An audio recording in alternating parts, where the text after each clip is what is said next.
muted. Oh, even that. Even that? Even this just became... It's like, this isn't Graveyard anymore. It's just rain now. Like, rainstorm. It's like, nothing is what it's advertised to fucking be, and I hate it.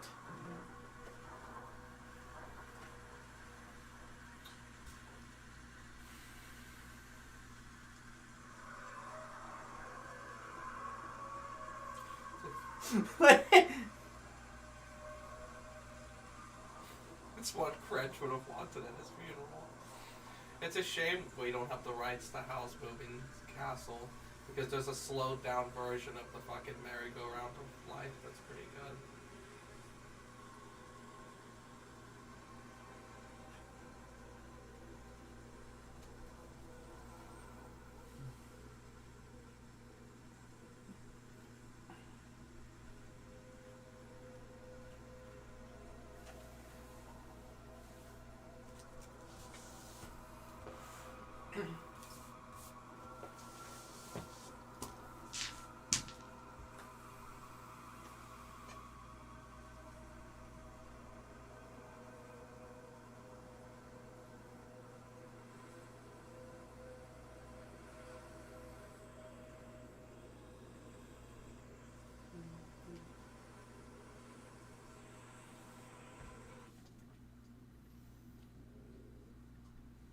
The hell was that? Me? That was me. That was you? Well, what? How were you making that noise? Were your gears grinding together? A little bit. A little bit.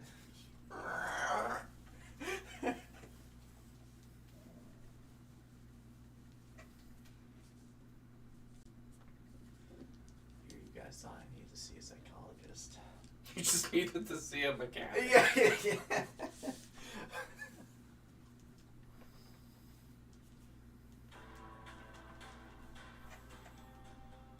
Yeah, this is not great.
There we go. Bam. D&D 10. All right. Yes. Where last we left off. Crench was alive. No, he wasn't. Come on, roll for it. Roll for Crench being alive? Yeah. Every failure, somebody else dies, but you can keep trying. Okay. Like, is it a known NPC to Okay, us? Or now is it just a... Max dead. Oh, fuck. It's anybody I want. I'm a monster. The half-orc that eats mac and cheese is just... Oh, I'm coming, Elizabeth! Josh, I need you to roll a D100 for me.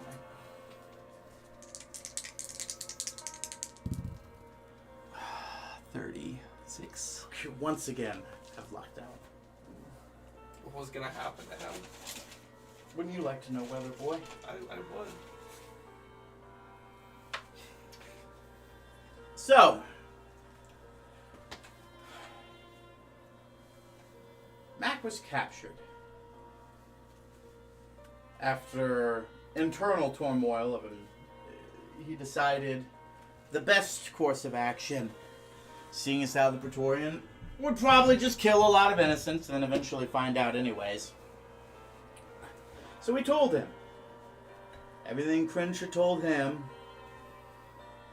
about the Curator's ultimate weapon. The Praetorian was able to put together that with Cringe's absence in the final few days that you all had, that, oh goodness, I gotta fix this chair. He most likely was finishing building it, having seen the necessity for it in what was happening in the final days. So, using that information, the Praetorian is putting out feelers, trying to find out where he can about where Cringe has been. While that was happening, you all worked a rescue attempt. Cringe used his castle as a wrecking device to get into the mountain that he was stored in. So the location of his final base was known after a wish spell cast by Mac for Cringe to come and save him. A lot of Cringe simulacrums were killed, and then lastly Savor and Cringe were also killed. After rolling for resurrection, Savor made it, but sadly Cringe did not. Savor being upset, denying that such a thing could happen, but Cringe always had a plan. He always had a way out. But sometimes it'd be like that. But in his final words, he did utter to you not to worry, not to be sad, because it was all part of the bigger plan.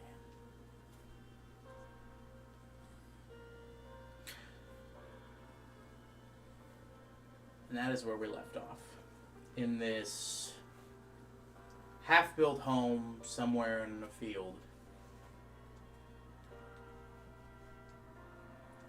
You all are still in this kind of now catacomb for several ceramic jars full of dead Cringe bodies. There are other members, Quincy, Clavdak, April. There's still some extra Savors here as well. But you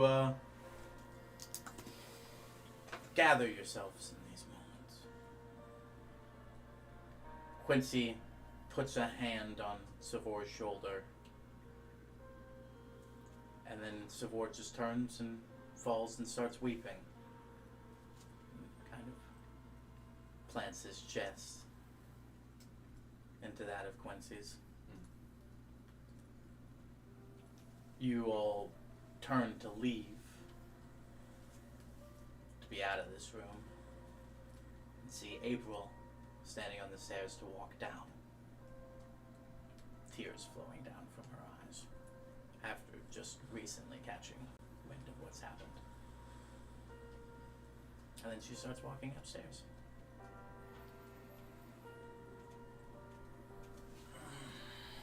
I think we need to be alone as well, Korvac. I have no words to say what I'm feeling right now. In worry, can I insight roll? About what? She's not gonna kill herself out over this, is she? April? Yeah. Go ahead and roll insight. I figure she's probably pretty well. This is a 12. Alright, so plus 7, so that's 19. Now that Cringe is dead, she's probably the strongest member of this team. I'm sure she knows that. But it's not what... Yeah, of course she knows that. Yeah. She's a strong woman. My wonderful wife, when I die, no matter what we're doing, I want you to... You have to kill yourself immediately. I've given you so much life. All of that excess life has come from me. You don't deserve it anymore now that I'm dead. That's what Cringe was like, right? Manipulative. Well, Yeah. he did constantly tell you not to do something knowing you would do it. Yeah, I'm a bard halfling. He knows what I'm about. Do you want me to make a magnificent mansion? And then we could. Are you having this conversation in front of a weeping son No, and the death of his fucking father? I thought me and Korvac had agreed to walk away. Did I get involved in this decision at all? I asked Korvac that. I didn't quite get a response. You did ask, but saying, hey, we should leave, right, is not the same as saying, we are leaving, you know? Okay.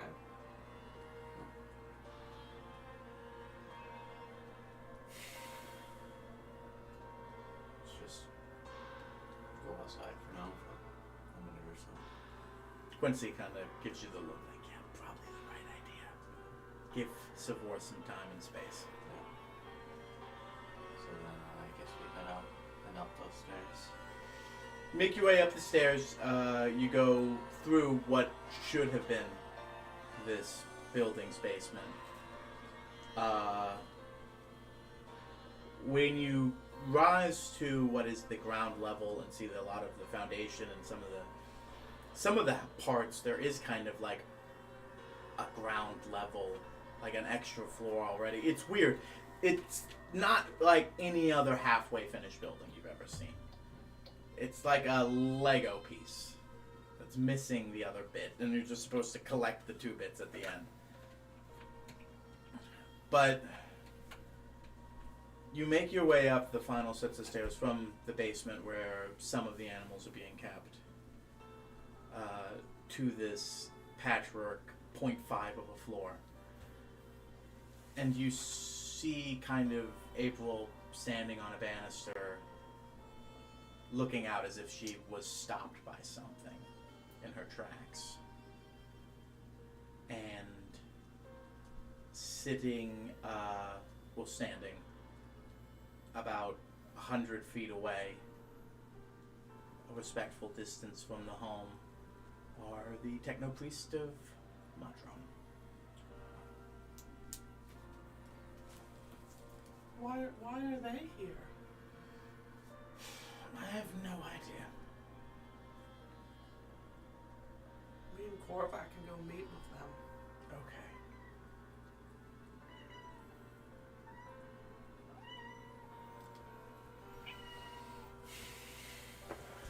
So we step on down to them. As you approach, do you guys remember who the leader of the techno-priests were? Can someone please deal with her? Either pick her up or placate her or something.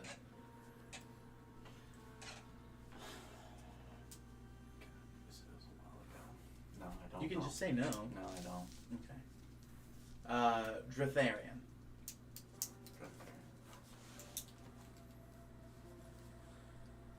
He's got like a kind of chainmail beard, as his lower jaw is robotic at this point.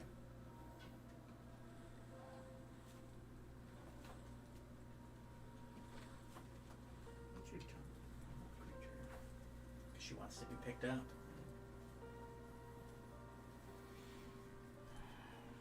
I know we come at awkward timing, but we made a vow to Grinch long ago for something he did for us. It is only right we pay what we owe. What was that? Another castle. And they kind of all raise their hand and sort of pass it over, and then they do another round, and you just see this sort of slow, almost teleportation effect as a copy of the Led Zeppelin slowly starts forming into sort of the missing pieces in this building. Just stop. I got it. I won't let her drink my wine. It's fine.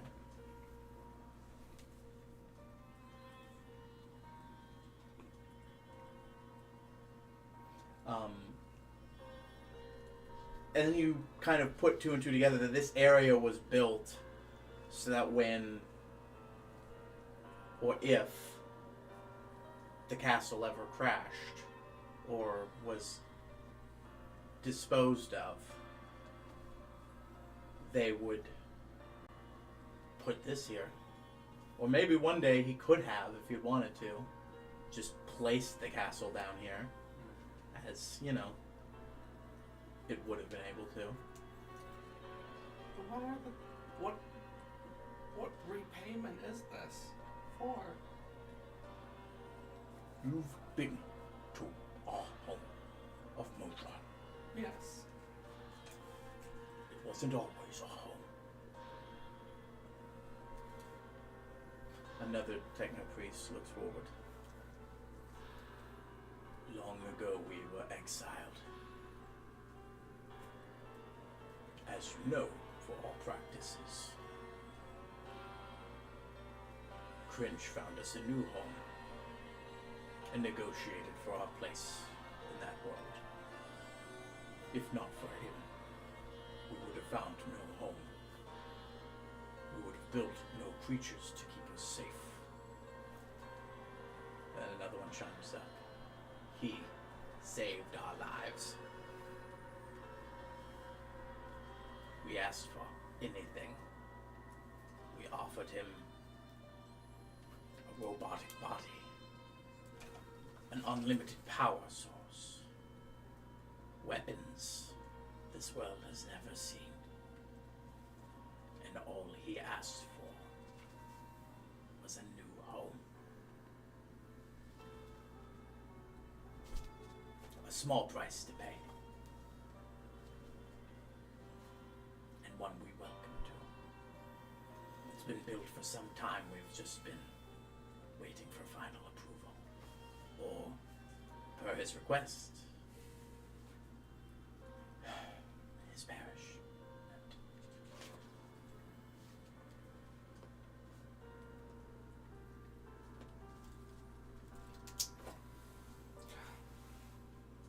Sounds like Crench. Always helping. Always having a backup plan.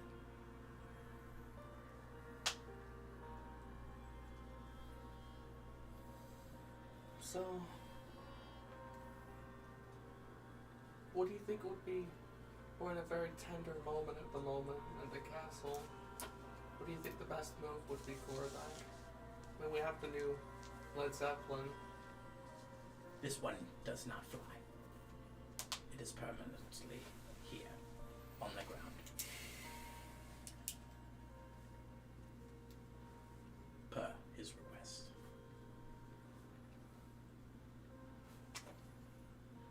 If he were to die, his family gets the life he promised them. One where they get a home. They get to put in roots.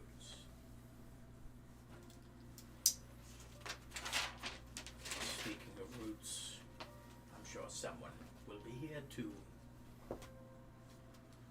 put the world tree back here. The one that was originally on the castle. Dratharian then also chimes in. And of course, he did record a message to be played in his death. It is already in the hologram projector in the study. Whenever you're ready.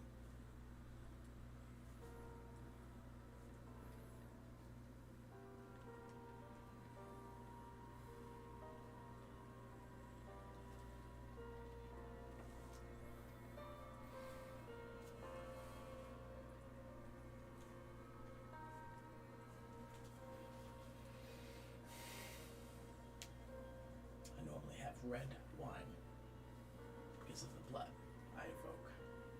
But today it is white for the tears I evoke. We'll make you a mug that says player character tears on it. Must have been very difficult for you guys to come here, considering the blockade that's preventing people from getting in and out easily. We've been here. Have you now?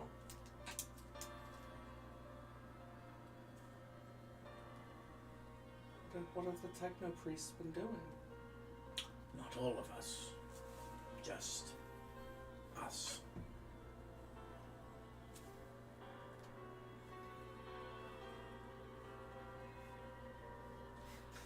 Oh, see, I was like, maybe there's something here to get the curator back. I know. I like what you're doing, but it's like, no, they... It's hard to be like in a really sad moment. It's like, hey, what are your secrets? How'd you get here right now? Tell us.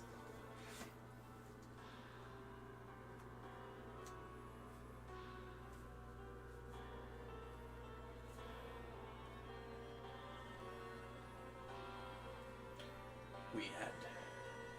What was your question again exactly? I'm sorry. Well, how difficult thing I get you didn't know. I already answered that. Yeah. I didn't have any other. Oh, you didn't say anything else? Didn't you ask what were you doing here? Yeah. What were you doing in Pangaea? Roll persuasion.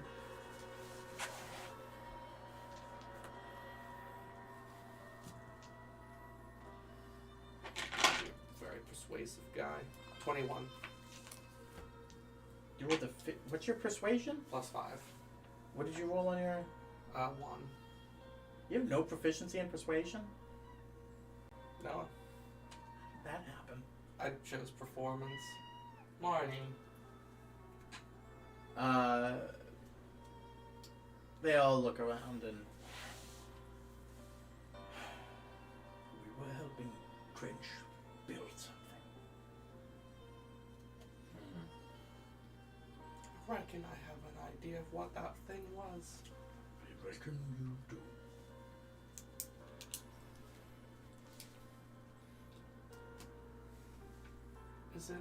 Is it fully complete? You know I can't answer that. It is not meant for hands to touch.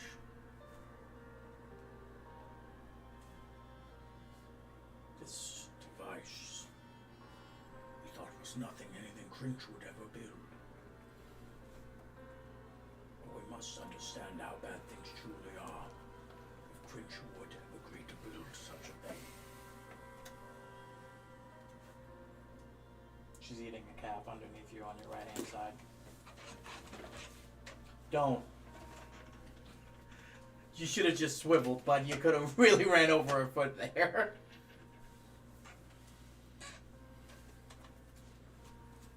I would have taught her though. Yeah, would have.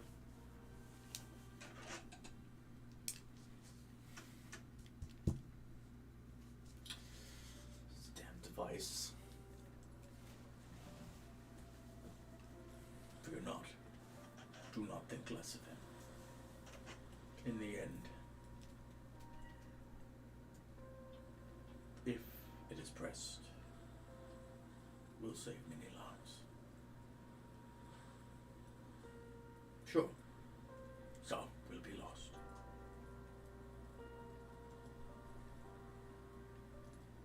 But many more will be saved. I would ask how it's set to trigger, but I don't think that would be a good idea either. As all great weapons are set to trigger. One big red button. The Praetorian is aware of this weapon now. It was only a matter of time.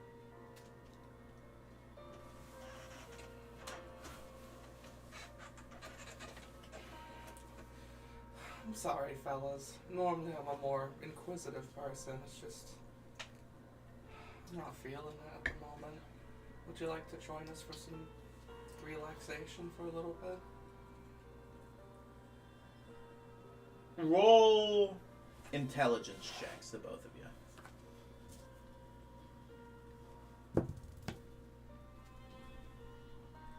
11. 10.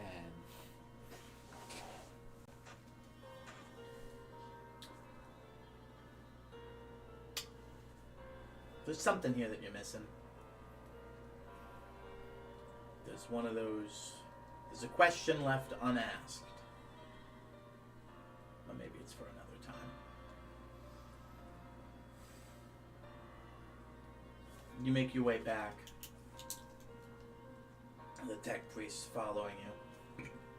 April's still standing on her banister, still staring in that direction. Trutharian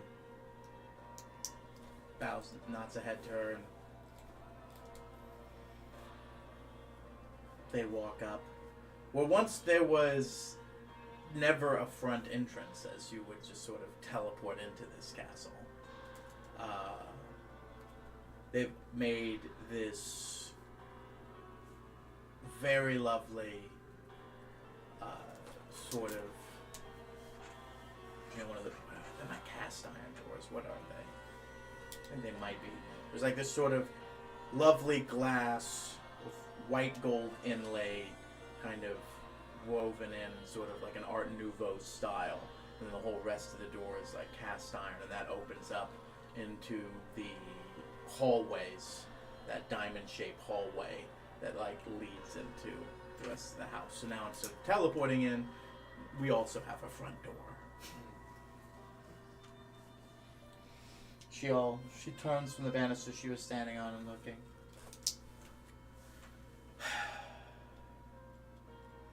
That man really did think of everything, didn't he? I knew something like this was coming. He said it's all part of his plan. Everything always was. April, would you like a cup of tea or something? No, I'm gonna have a glass of wine. I'm going to go inside and grab that.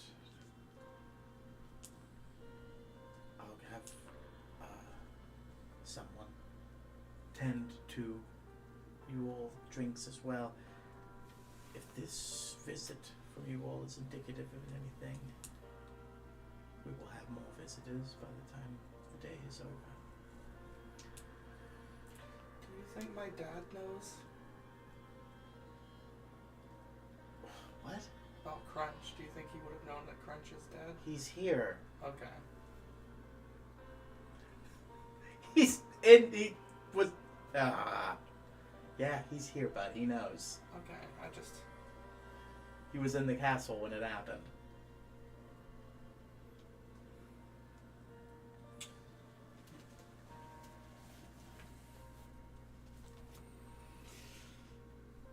Yeah.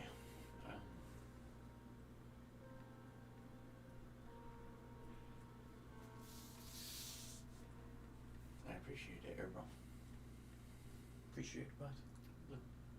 Still being hospitable even in these times. That's what he would have wanted. Jutharian.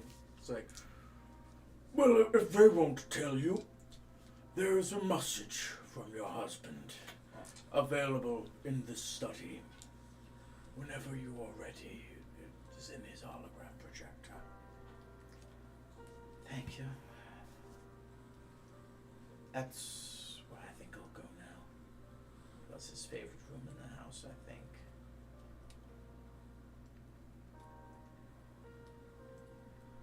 Well.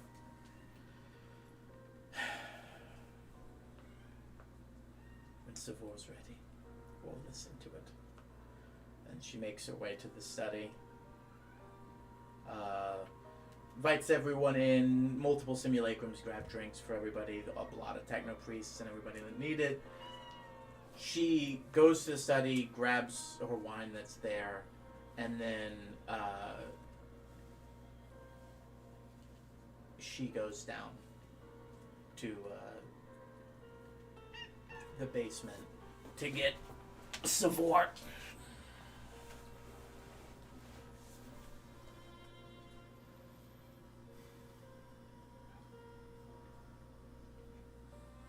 Starian's like, why didn't you tell her about the message? I didn't know when the appropriate time would have been. Her husband just died, so almost immediately, I'd assume. You guys aren't very good at this, are you? Never have been. You should have seen how we tried to console a man who lost his husband. You didn't offer him a lot of money, did you? We offered him booze even. Wise.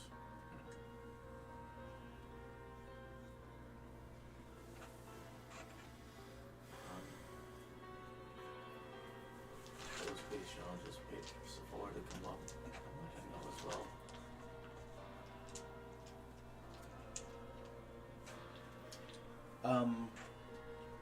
One of the simulacrums rounds the corner, and he just kind of looks in and is like, the world tree is being returned currently. The Technopriest is like, well, we don't want to miss this. And everyone ends up heading back to the garden. And as they're there, a group of druids, whom you all never ended up meeting, which is one of... You kind of get the instinct almost immediately as you show up, and there's sort of like a hole in the earth carved out on this top garden up there. And as you make your way up the stairs into the garden, you see that John, Paul, and George are already in the garden. Oh, thank God. Gizmo's grave plot has been moved to here as well. And you all get the sense that this was sort of like, okay, yeah, you know, perfectly copied. And you see these druids teleporting the World Tree from wherever it was to this location. Roll insight, the both of you.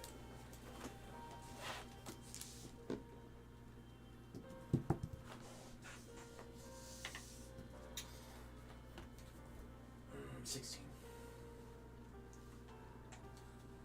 19.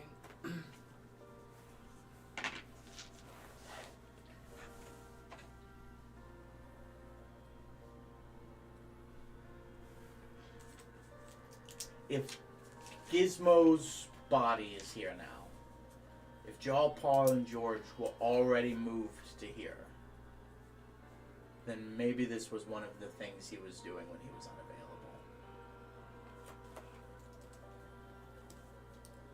Because this would have required some level of foresight to have done. Maybe he knew that the castle was going to be in danger, at risk. Maybe he was worried that an all-out war was going to break out, and he didn't want these people who couldn't defend themselves and, you know, your best bud's gravesite.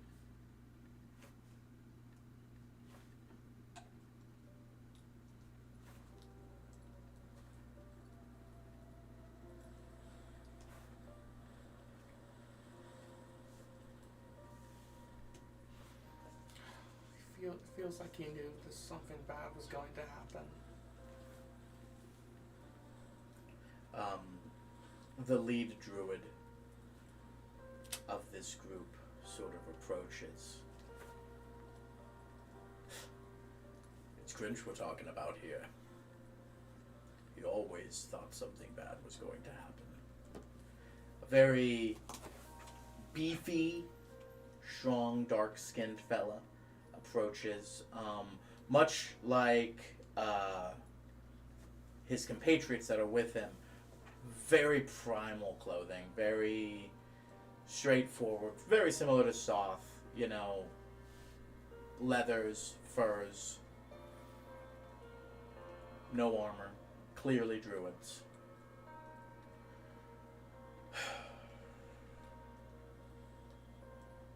We call ourselves the Wildlings. We did some work with him before. I'm Kavash.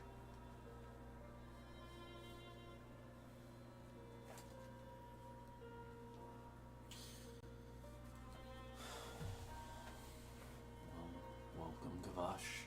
Thank you. My compatriots, Vivian, and Luthor.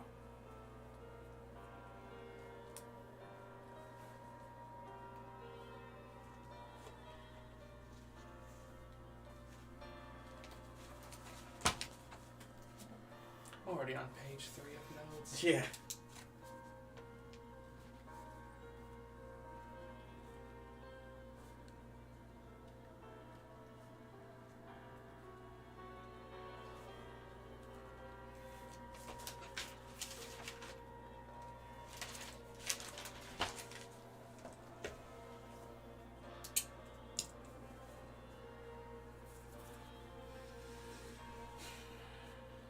We vowed to take care of his sapling if ever the need arose, because he thought it might. How did you and French know each other?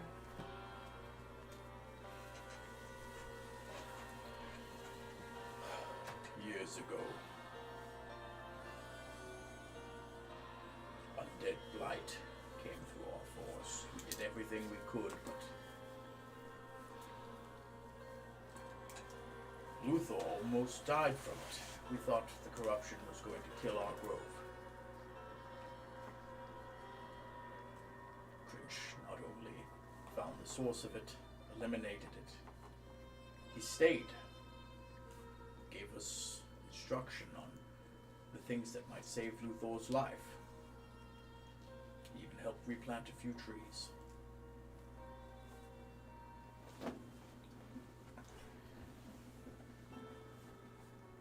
He owed us, we owed him our lives. And we saw it as an honor to look after the tree.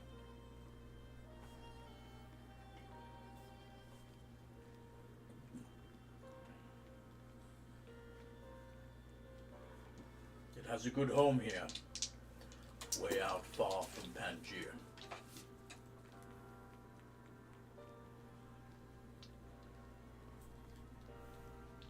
The roots of the tree will grow farther than they ever have.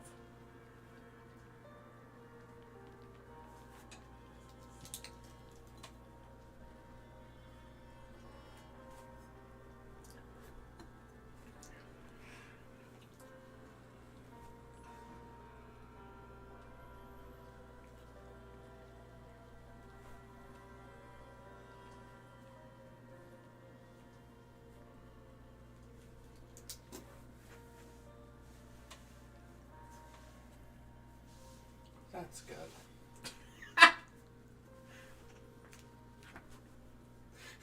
Sorry, everyone. Writing long note causes this.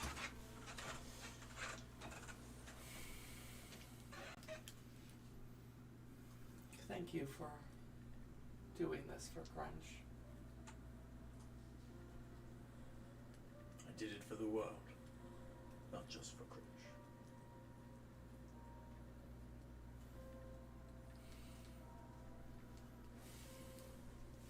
Seems like this man has been everywhere. He really has. How long ago was that? Decade and a half, maybe two.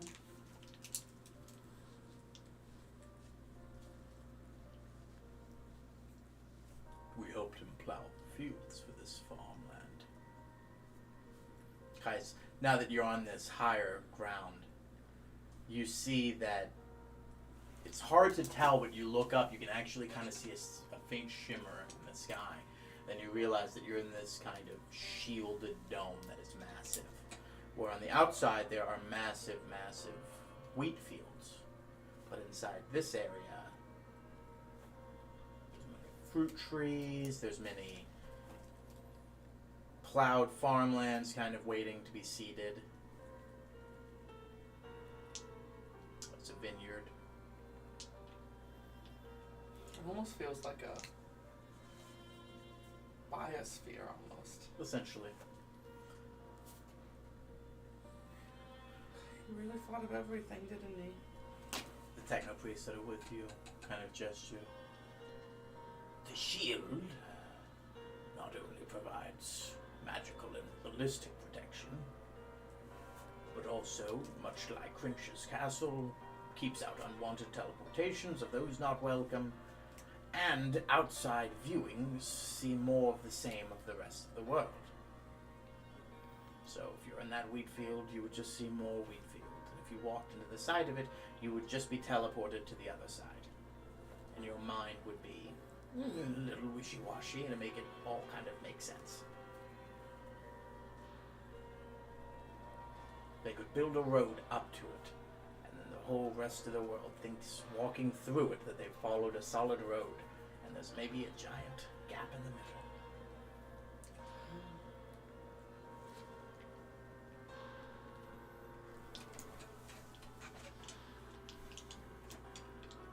Is there anything else I notice about? Roll perception.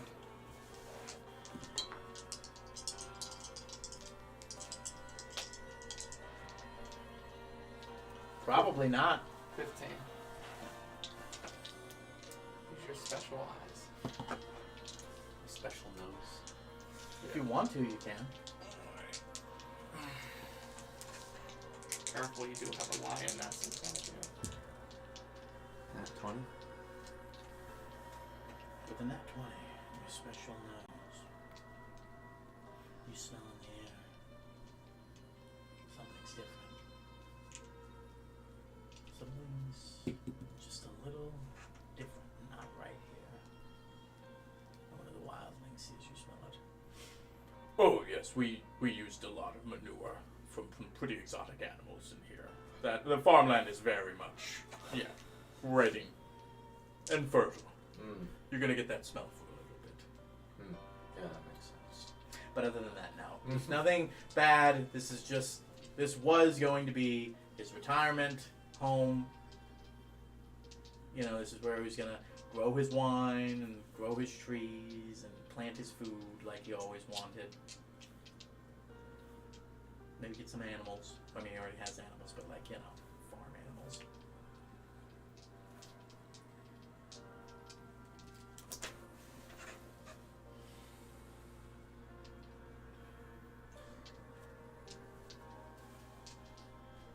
A simulacrum. Oh, go ahead. Oh, I was gonna say, is there anybody else who's part of this grand plan that we know of?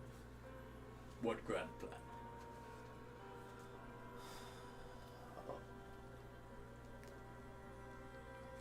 I take it.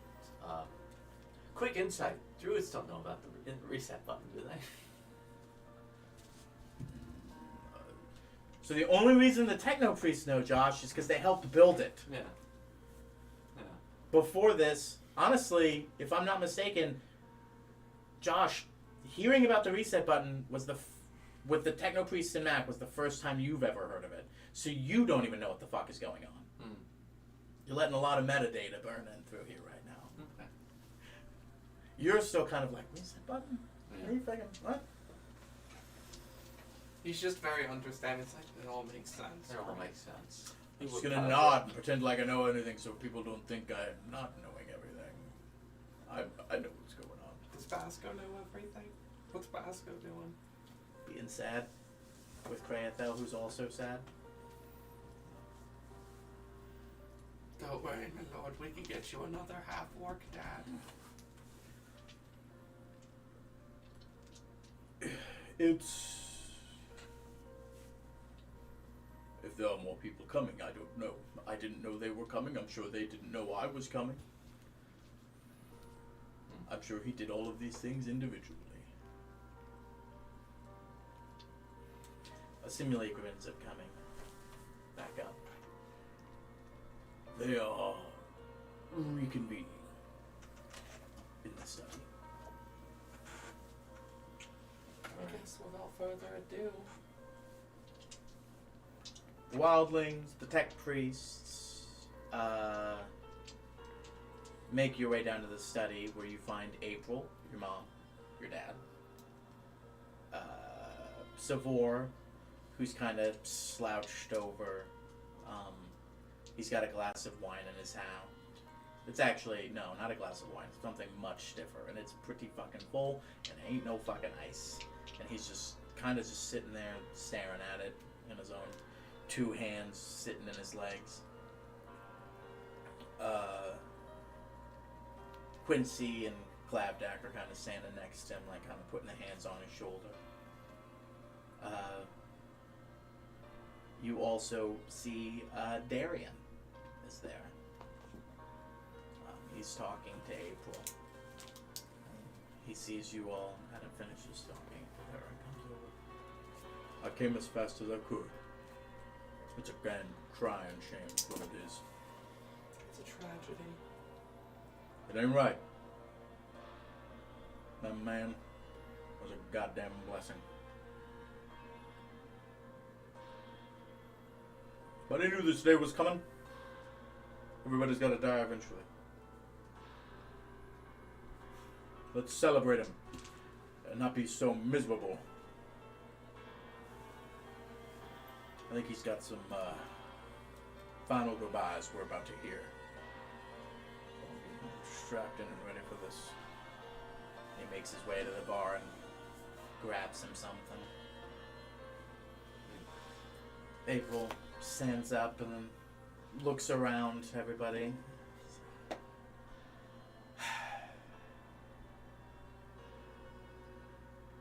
Guess it's time to pull this band-aid off. Sorry, pull this bandage off.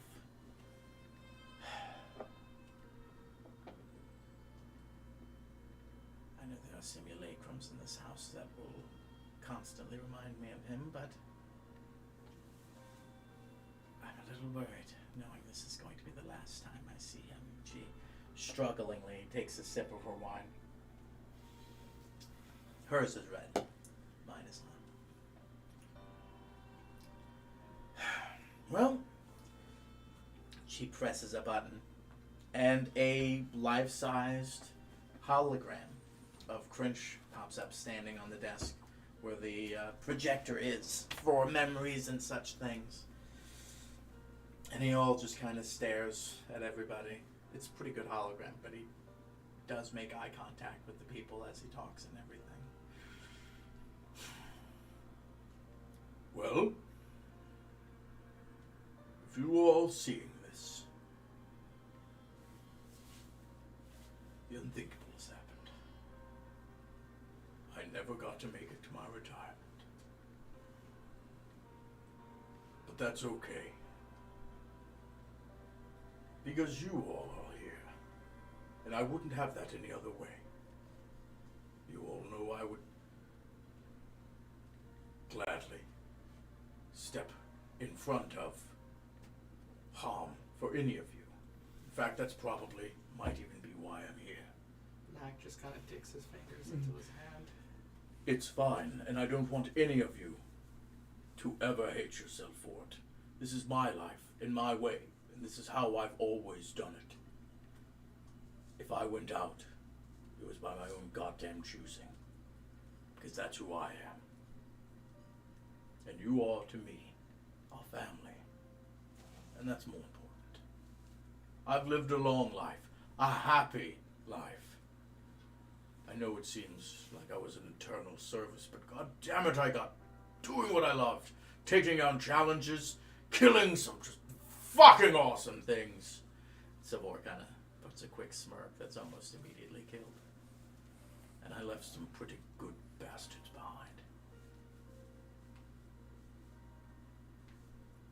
Savor, I know you're probably moping around right now. But you're a man of the house now. Quincy Clafdack, I'm sorry, but you'll have to be there for your mother. She's gonna hold a strong chin, but I tell you she's doing twice as bad as you are, my boy. I know you saw yourself as half the man that I was, but I promise you, you are twice that. And you are going to rise up and do great things. And they weren't because I taught you, it's because you taught me. Darian, we had some crazy parties, and you were a good friend, and a great, well, business partner, advisor. The things you've done for this world that people don't know about are staggering. And really gave me some great inspiration for this world.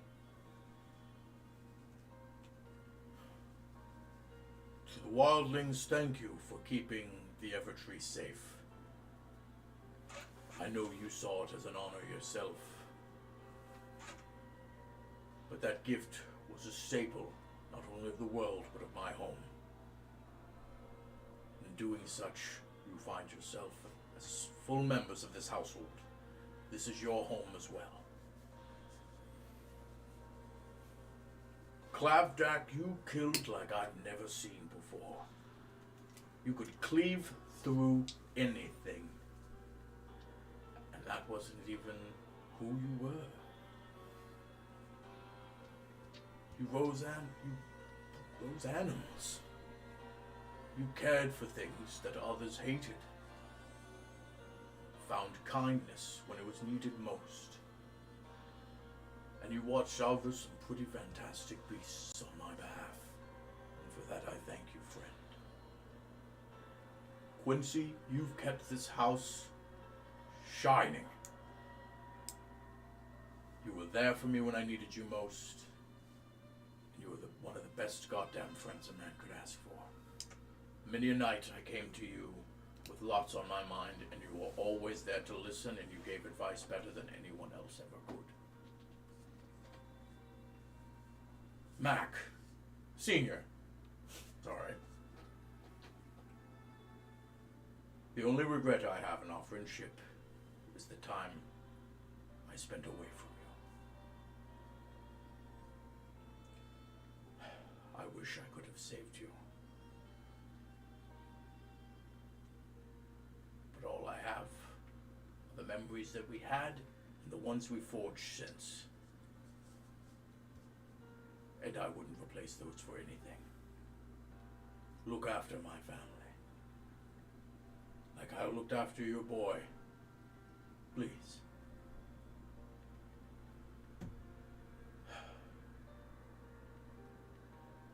Oh, fuck, what was the name of your mom again?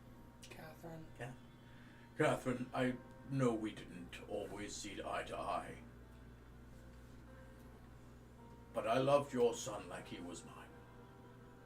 And to me, he was as well. I never meant harm's way to come of it. And hell, if everything's gone according to plan, they're both alive and I'm dead, so joke's on me.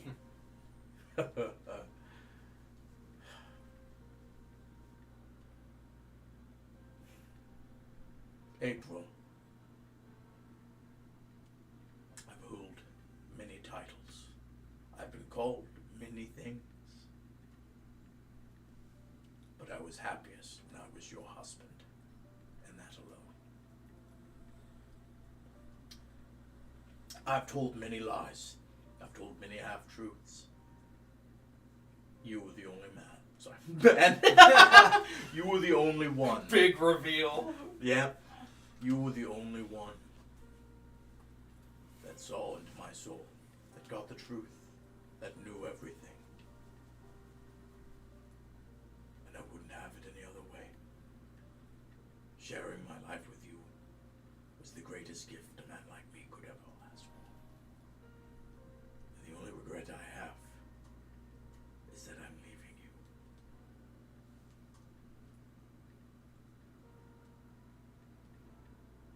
Korvac,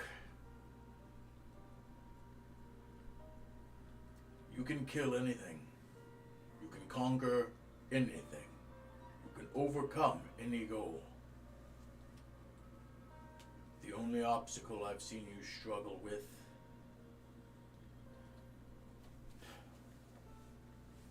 is coming to terms with that fact.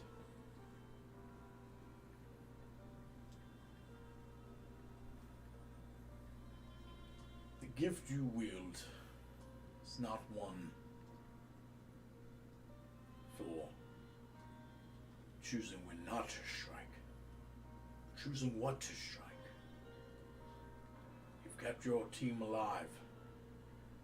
Never be afraid to be who you are, even if it means forging a path, even if it means treading a trail that might go against some grain. That's what you were made to do. It's what great men do. they leave a wake. You were a hero because you saw the wake, like we did, and you do something about it. And that's the mark. Sure, some things might be damaged, but you'll be there to fix them, and you will make it right. Vasco, I know you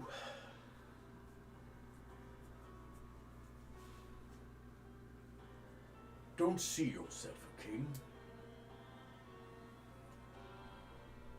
but like all great heroes, you will rise to the occasion, like I know you will. You rose from a lowly hermit with no regency or claim to greatness. And yet here you stand.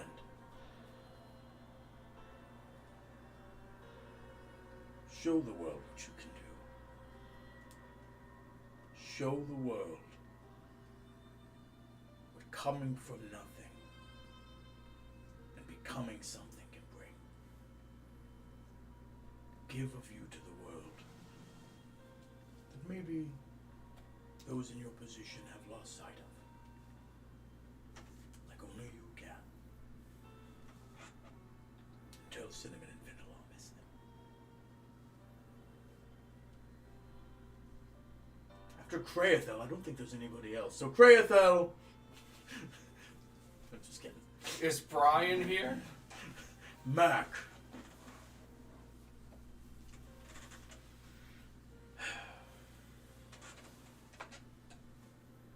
You helped me save my best friend. And that alone would be enough for me to be eternally grateful. You are a second son to me, a damn fine adventurer, and a pretty fucking good bard.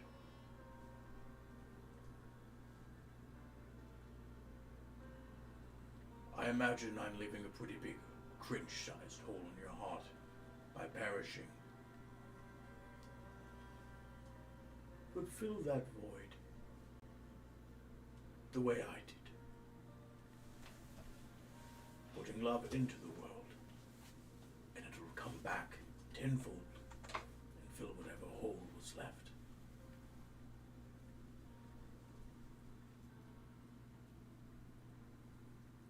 You carried a lot of burdens.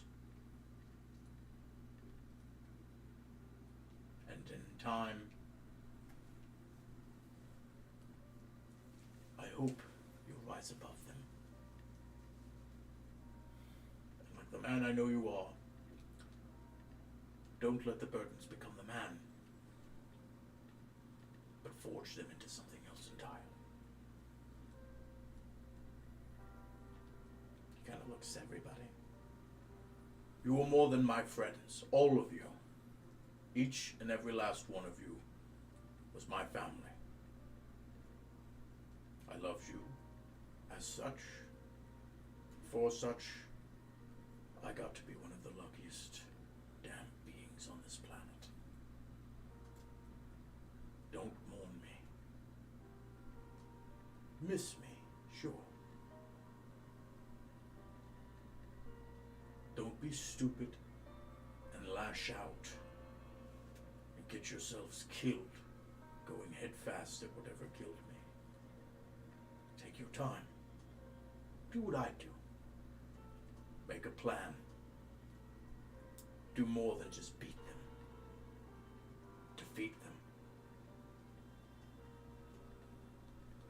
Like I know you all will. I'm not going to be here anymore to solve any more problems.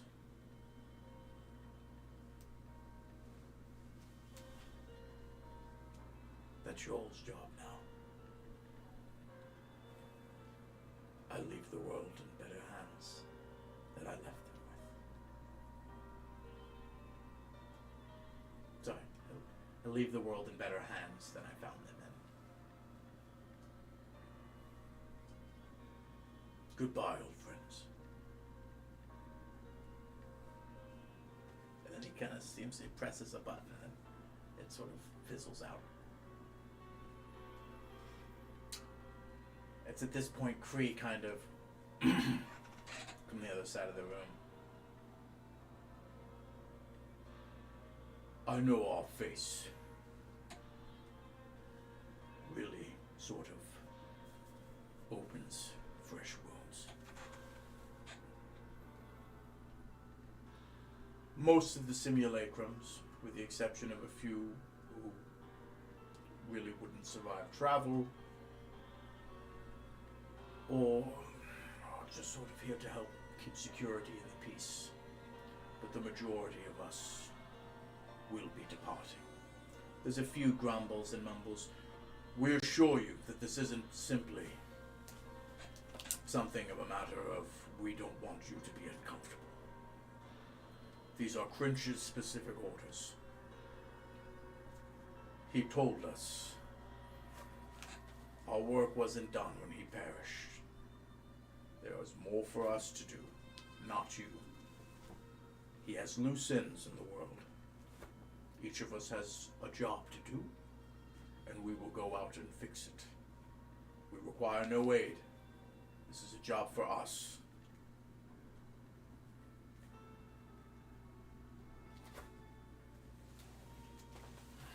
We'll be taking our leave shortly as we pack some things for the journey. Thank you all. You have all been pleasant company.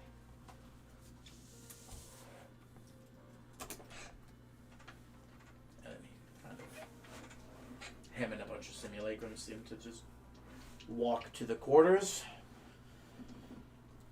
And then eventually they will gather their belongings. Some of them would teleport away. Some of them will start walking away, despite being very far from Pangaea. Some cast flight on themselves and fly away. All of them, with the exception of a few farmhands to help tend crops. A lot of them are older versions of Crench to help not bring up sort of current vestiges. Not all of that, but some of them have said that they might make their way out eventually when other people have come to kind of take care of things. But as of right now, less than a skeleton crew remains. A skeleton crew remains. Well, I've always known in my heart of hearts that something like this was going to eventually happen. Let tonight be for grief, and then tomorrow will resume.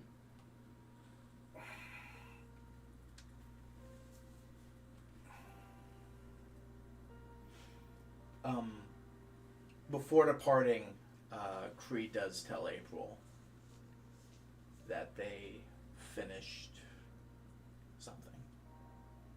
And she makes her way up to the garden again. And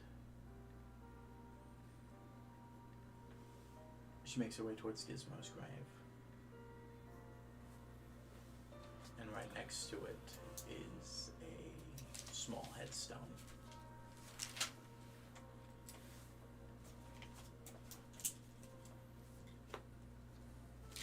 And just on top of it, loving father, husband, and friend, Crench.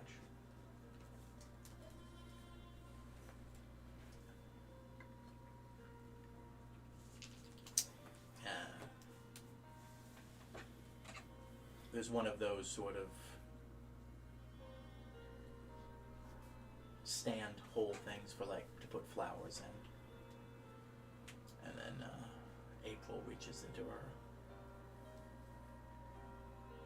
pocket, or like an inner breast pocket, and pulls out a sort of painted flower, a sort of cartoon, not real but manifested flower that she was given on a date not but a week or two ago. Puts it there. She looks to you. She's like, I'm sorry to be gifted, but I'm sure he would have liked this being here. I agree.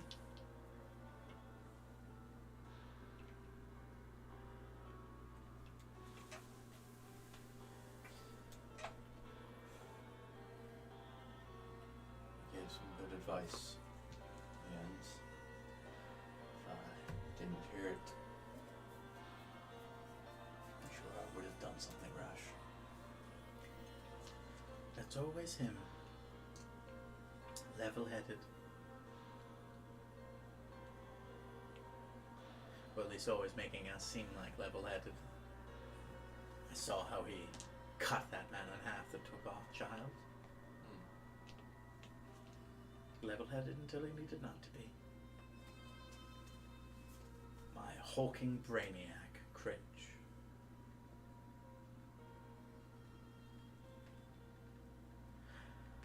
He always said this was the last adventure, and that it would be retirement. And I always knew that big green son of a bitch was lying. But I loved him all the more for it. Truly was someone who gave everything for everyone and put them before himself. Quite literally, in the end. No, he told us not to blame ourselves for this.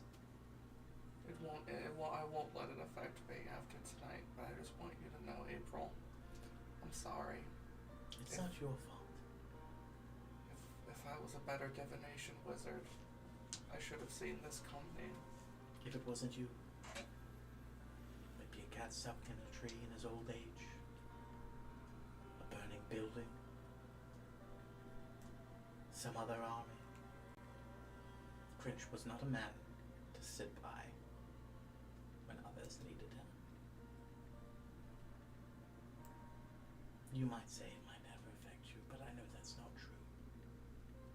Just as I know, I will never love again. As my heart dies this day with my husband.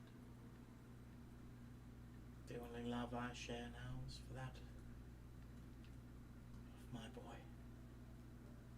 And of course for my friends, but I will never love again like I loved Cringe.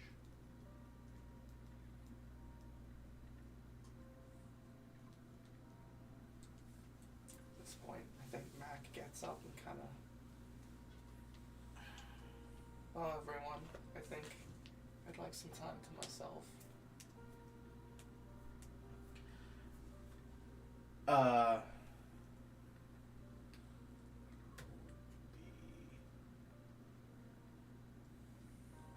It's at this point, a few more guests arrive.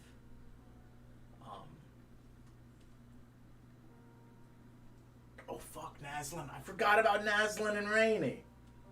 Oh well. And a human. Hubert Man has actually been gone for a little bit. He's been missing. He's been MIA for a while.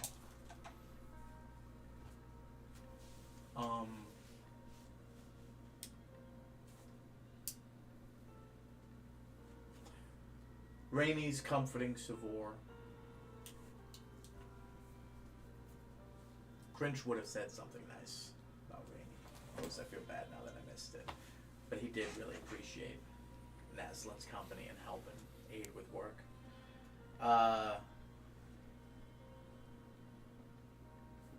Naslin, Rainey are there. But Nathaniel Valin shows up with Gaiwin Gregory. You guys look like you don't know who I'm talking about. Oh, I do. Nathaniel's the one that takes the boat. Yeah. And Gaiwin Gregory is, His second. well, actually, that's not what they call it on a boat. First mate. First mate. Yeah. So it's not a second, it's number one.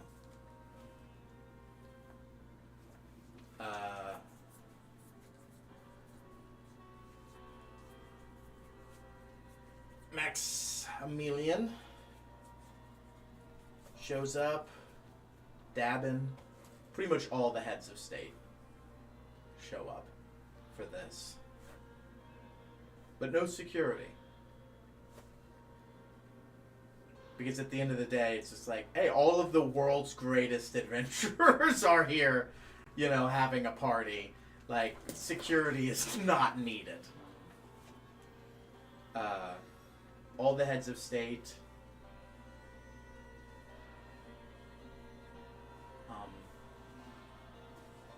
And then eventually, even Brian himself shows up.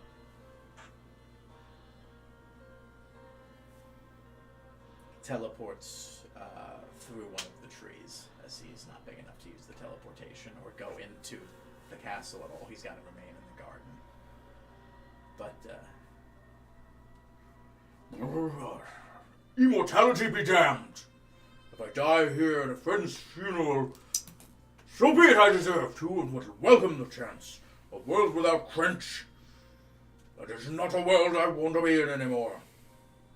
Brian has put a big red flag on himself. why? Just like in how literature works, it's just he's shown up, and after what he said, I'm like, oh god, is he gonna die too? I love that I said that the people, all of the world's leaders show up with no security, and that wasn't a red flag for you. But Brian showing up and giving up immortality briefly. He is the most important. No, we can lose Crench, but not Brian. Not on the same day. I think we would need to end the session of how inconsolable I would be. I tell you, I've never closed early the last 7,896 days at that bar. I thought he was gonna say years. Actually, it's kind of made that number up. How long is that? It's a lot. It's a little over 3. A little over 3, bud. You want to take another guess at that? You said 907. 7,896. I heard a very different number. I don't know why. For a point of inspiration, if somebody tells me how many years it is accurately. It's 12 I'll years. allow you to use your calculator. Little over 7,896 days. How many years is that? Thomas? What was the number again for the days? 7,000. For the 18th time. 7,896 days. How many years is that? Josh, are you going to take a guess? You can use your calculator if you want. I know, but it's like 28. Thomas? Did you get an answer or not? I got 28 years. I don't think that's correct. What was your formula? I took the number and I divided it by 365. Well, that doesn't make any sense, does it? No. Because how many days are in our year? How long are our months? How many months do we have? It's somewhere buried in this notebook over here. How long are the months? There's 10 months. That's not the question I asked, was it, Thomas? 30 days. 25 days. Yeah. It's a lunar cycle. Every year is 250 days. It's been 31 years. 31 and a half years. Ha ha ha ha! You thought it was a 365 day skier! Ha ha! Lunar schedule for the win! It really makes no sense doing it monthly, but whatever. Earth rotation and whatnot. So how do I get the point of inspiration? No, because you got it wrong! I was within a 4-year gap. Also, he said the same exact number and didn't use a calculator. So if anything, he would get it. Or you both would. I don't know. Whatever. Depends on how drunk I get. Nobody's a winner. Exactly. Not in this game. Not in If this house. Quinch dies, nobody wins. I told you that. You guys get the bad ending. We're no getting matter the what. we're getting. It's the like bad one of ending. those hard lock things. You didn't get cringe all the way to the end. You're hard locked out of the good ending. Sorry. Fuck, we're just gonna have to hit the button now. When was our last save? When was our last save when Cringe was alive? You think that was late enough till we could reverse what we did? Shit, we'd have to go all the way back to Guys, our last save was a manual save we did day 1. Oh, it's worth it. It's worth it for Cringe. That's the only You time- guys just speed run everything else. You want to get the blood crystals. I'm gonna go find my father. You do this. And then we'll all meet back up and kill the false Hydra. And pray. God, Preston comes back like, oh, we're just speed running. You got back to day 1. Alright, I'm gonna save us a lot of time right now. Right in Xeris' face. Alright, he's gone. Alright, let's go. That innkeeper from the beginning was just like, Don't worry, they were pieces of shit. I don't even know how you got here. Alright, next point of location. You're just riding on your horses. The captain of going to this town is a cannibal! Is he? Who were those guys? Don't trust Darby, he's gonna steal your soul. Who are you gonna yell that at? French. Darby only bumped into you guys at a casino. Just bump in, point at that guy's a bad man. And everybody's like, yeah, we know. We ride past Rainy. We're gonna be friends. Alright, where's Savor? I know he's watching. Just let us into the Crunch Foundation. We already know. Well, most people don't know, in my universe, you can basically clip yourself into certain hills, and that'll launch you up. Ooh, And because from underneath the castle doesn't have a hitbox, you're actually able to shoot up and clip in. And then once you're in the foundation, you get that checkpoint and that teleportation location, and that point over, it's over. Really, really good thing for early in the campaign if you don't have an easy way to like move up. Also, for some reason in my universe, the spoons aren't affected by gravity, so you can just make ladders out Oh, of so them. you just be like, Yeah, exactly. This guy gets it. Just be careful. I hear the bagels are bugged. It's sort of like, I don't know if you heard, but the Ranny quest line in Elden Ring, somebody found a way to clip themselves into that top bit. And apparently you don't need any of the things you need. You can just complete that quest line by clipping up to the top. Yeah. It's just like, you're not hard locked because you don't have the fucking ring, and you don't have this. You can just show up, and the game's like, well, you would have had that to be here. So we're just going to assume you have it. yeah.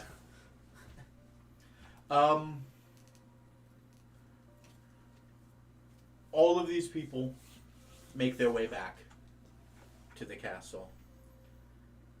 And Brian states, I know we all want to grieve, but it was Cringe's wishes that upon his death, instead, we all get drunk and we play games. We'll take our break there. Carnival games Dude, at a funeral. another funeral carnival game. There hasn't been a funeral carnival games. You're right. It's just we always had carnival games at so many other things that we were like, we're gonna have a funeral and there's gonna be carnival games. You're right. And then I made that happen. Alright, Korvac, you're gonna be the one that runs into the funeral pyre that's on fire and just start beating the shit out of the French clone's face. We're gonna burn a Cringe simulacrum No, in the honor clone. of Cringe? The Exorcist clone. Yeah, the No. extra clone that wasn't used. Well, there's a lot of them. No, they're gonna be taxidermied and put about the castle in each person's room so that they can all have Cringe watch them while they sleep, per his wishes. Makes a lot of sense. Taxidermied with his eyes permanently opened too, and Make pointing, sure you taxidermy the cock to fully erect. blocking his line of sight. I mean, that's what I was gonna have Oh, the Korvac. shadow. That is what I was gonna do to Korvac when he dies. I was gonna have him taxidermy. I love that scene in Game of Thrones when like fucking Tyrion, right? The dwarf guy, Tyrion. Tyrion. Was trying to talk himself out of getting executed by those bandits. They're like, "Oh, we'll sell his cock to a wizard. Dwarf's cock has magic in it." And he's just like, but what are you're going to need to have a dwarf attached to it for him to know it's a dwarf's cock. And he's like, "It'll be a dwarf-sized cock." And he's just like, "Guess again!" And I'm like, oh, I loved Tyrion so much. And then in the last 2 seasons, his basic dialogue was, he was such a good character. And in the last 2 seasons, it was just Remember when he was forced to marry that woman and like Sansa. yeah, and he refused to have sex with her because he's like, it's not right. This is fucked up. Mm-hmm. And then He was like, "I'm gonna go to bed, get really drunk over here." And then Sansa was still just a huge asshole to him the entire time. He's just like, "I'm just as much like, I know you think I can do something. I'm a dwarf. I'm basically a woman in this universe." Yeah. I play with that debuff. Yeah, exactly. But that one line, I think he used to have great lines all the time, great one-liners. And he's just like when he said to Jon, he's like, "You've got to keep your arms strong and your sword sharp. That's why I read books. It keeps my mind sharp. It's what keeps me alive." And you're like, such a good line. And then pretty much the whole last 2 seasons, the only thing he had was that one stupid recurring joke where he just kept trying to tell the joke about the donkey and it never came off. Which is weird because he did tell the joke in the book. I really think that HBO should go to Gurr Martin and be like, can we just like redo the last 2 seasons? Just give us your notes. Oh no, we're gonna get what we get nowadays. We're gonna get the Gurr Martin cut. Like the John Snyder cut of fucking Justice League. I really think HBO should sue the showrunners for D&D because they fucked HBO hard on it. For D&D? No, that's their name. Their title is they call themselves D&D. Hmm. Because they literally were like, we're done with Game of Thrones. We're gonna wrap it up as fast as possible so we can go do Star Wars. I think we can agree any pair of storytellers are hacks. The Wachowski, can't call them brothers anymore. The Wachowski siblings is what they're called now because they both transitioned. Amazing.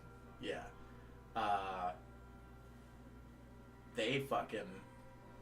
They were like, "Oh wow, great stuff with the Matrix," and then they came back and did the new Matrix, and you were like, there's like another brother combo, isn't there? They're the people who made Everything Everywhere All at Once as a brother combo. Oh really? Yeah, Well, they're new, aren't they? yeah. There's somebody else. Oh wait a minute, no, the people who did Fargo and stuff. Yeah, that's right. They're brothers. They're good. The Coen brothers. James Gunn always gets his brother work in the movies he's in, but I wouldn't call them like a director. He writes and directs, and then it's just like, yeah, you're gonna put my brother in the movie. What always made me laugh is the other Coen brothers, the ones that made the Garfield movies.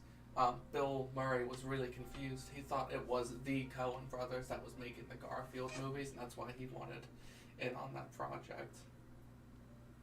Also, the fact that he sounds like the Garfield voice. He does, doesn't he? Have you ever, like, Lorenzo, the guy who does the voice of that, their voices...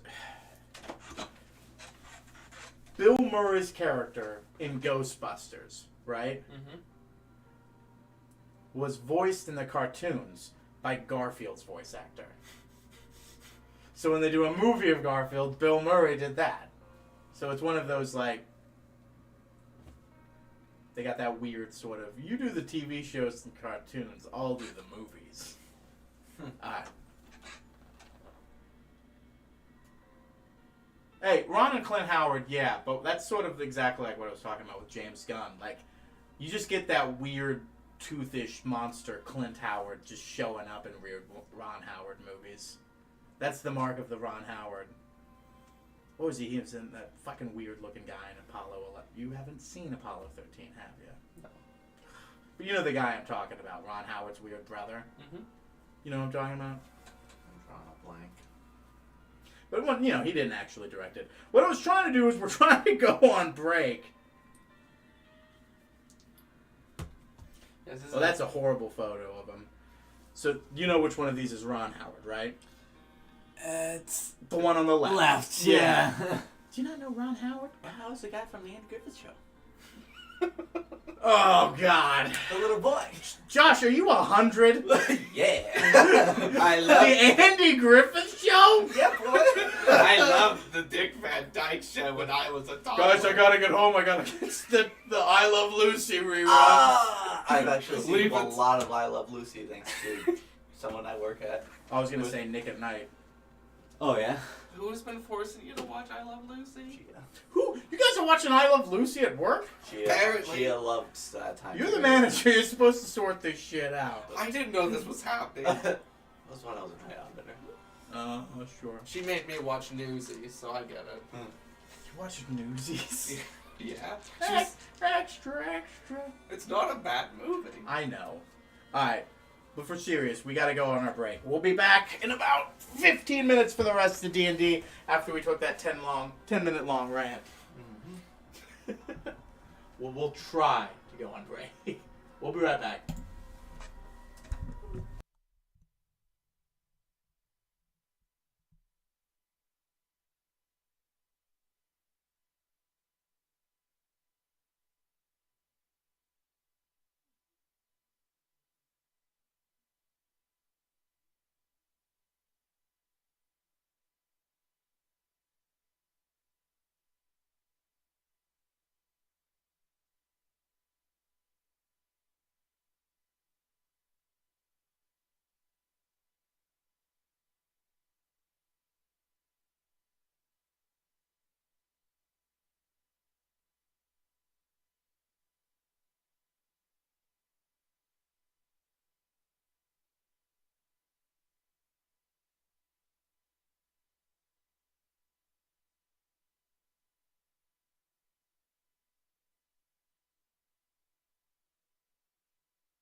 Funeral what? Kazoo.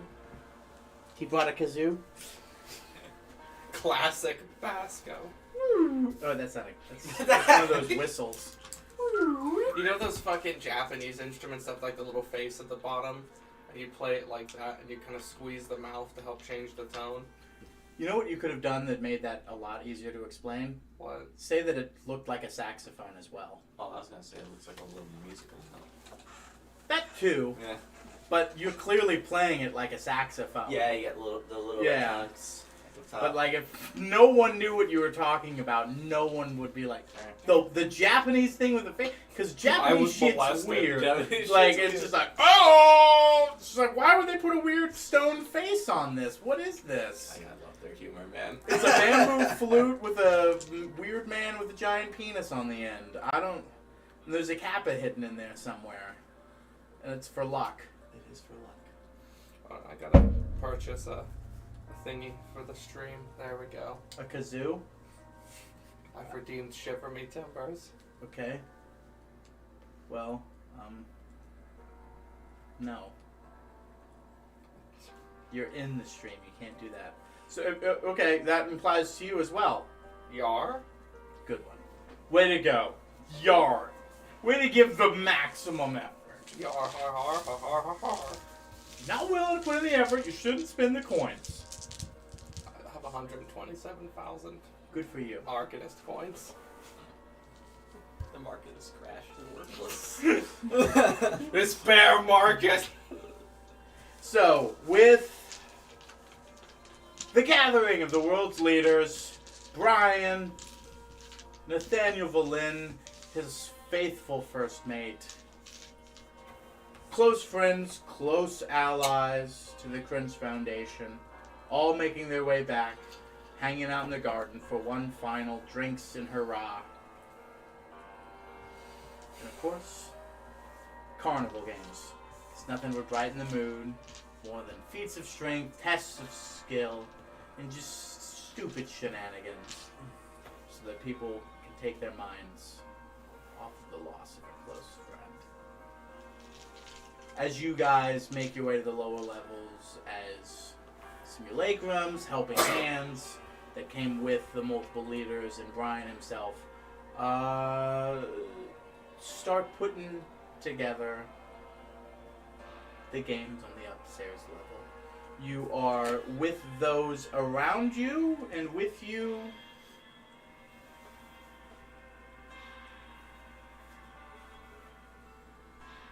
what do you do?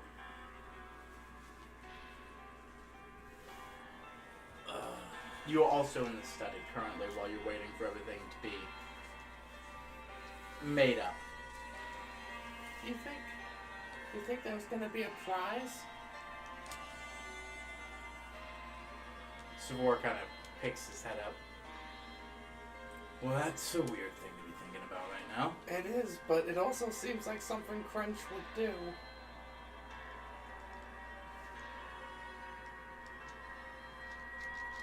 Alright, real weird OOC. I'm sorry to do this as soon as we started again.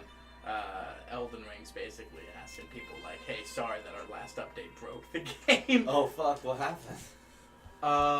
The game is just all sorts of broken right now. If you exit out of the game, it will be playing on your desktop, on your background when you're done. Cool.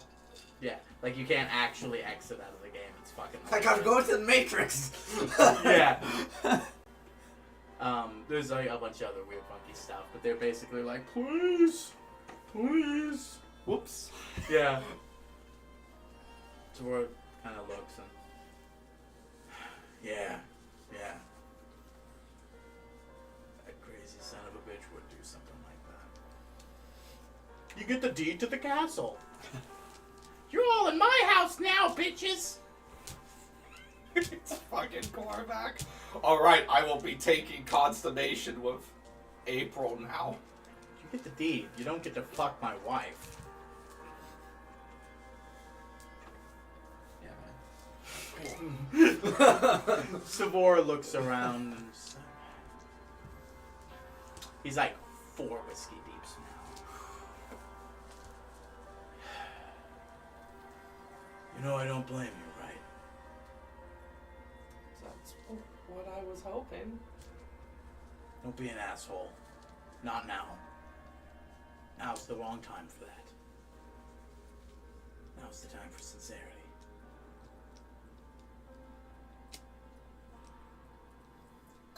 We went in there trying to save you, and we did. That mission was a success. Well, I, for one, am grateful that you feel that way. To be honest, it was a huge loss, and I was afraid you would put it on Mac, but It is a huge loss. But if my father taught me anything, that's what happens in battles. The measure of a man is not by what he can do. It's by how far he can bounce back. Despite how much shit is thrown at him. He doesn't sit there and bitch and moan and piss and complain. He moves forward. I'll never be the same. My father is dead. A child should never bury a parent. Sorry. No. That's wrong. Sorry. I understand that. But not like this.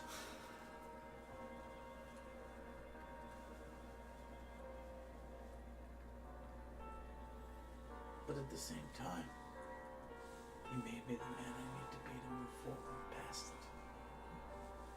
'Cause I think that sick son of a bitch knew it was gonna happen. You are your son. You are your father's son. And I am my son's father, that's right. I start drinking some form of alcohol. What form of alcohol? Just straight grain alcohol? I found this wood I found this glass of pure ethanol. I would like the Rubbish. the alcoholic slushies from Fetch Tuesdays. Yeah. Nathaniel Valen's there, Maximilian, a representative for Fat Tuesdays. They're building a booth. Nice. It's gonna take me a little bit of time to sort myself out. I know he said it's gonna. He told us that so that we knew it would be okay to move on. No one gets better overnight.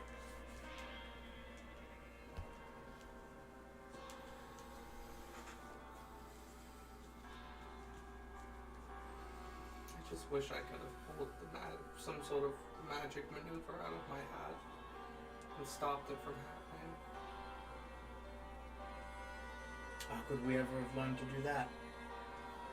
That's something he always did. Not a skill we ever could gain, but now that we know we'll miss it, I'm sure we'll improve upon it.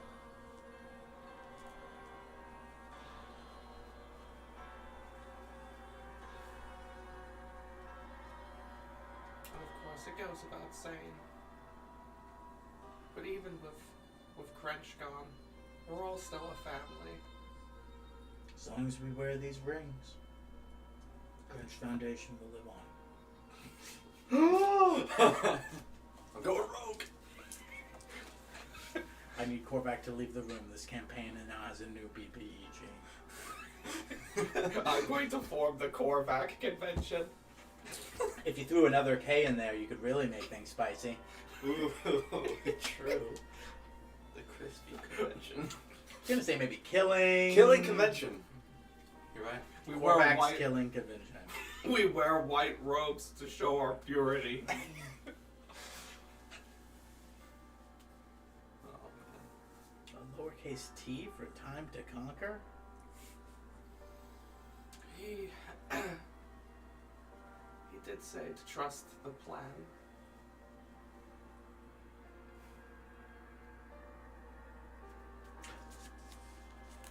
What plan is worth losing, my father?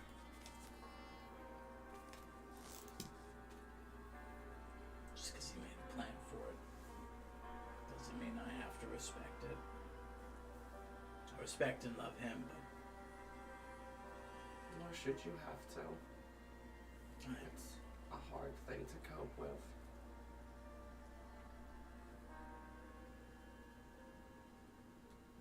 But I think somewhere in his mind he set the chess pieces in place he sees fit. Maybe it's just the kick in the ass we needed.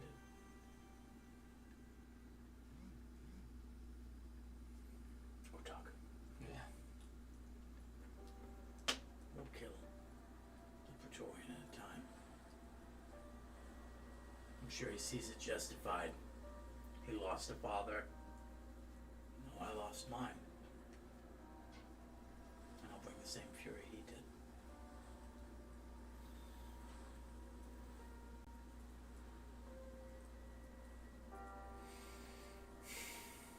Did you learn anything while you were fighting him?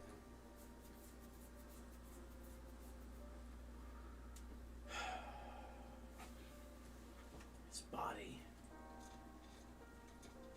is like a building. He's got resistance to almost everything. More resistance than even an ancient gold dragon. Several spells had to be cast before any of them took any effect against him.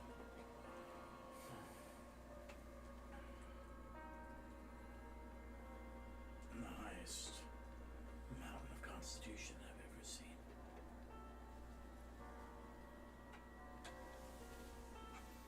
Well, we heard him a few times. And what can be heard can be killed. And I promise you, that bastard will die. Here, here. Ah. So at this point, Big Mama walks in. Oh, fuck, which one is it?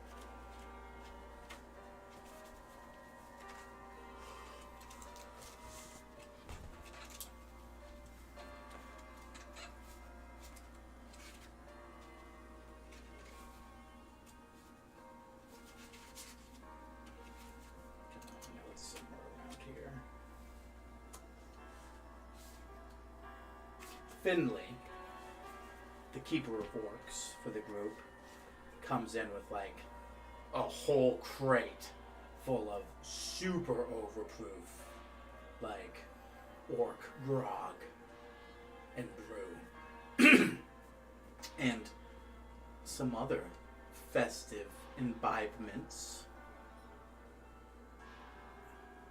And Big Mama basically doesn't say anything, he just walks in and gives a big old hug to Savor and picks him up and, oh baby, I'm so sorry about what happened. You guys can see redness in her eyes. I'm so sorry, I should have been here. She then turns to you all. Don't worry, everyone in the castle's gotten word.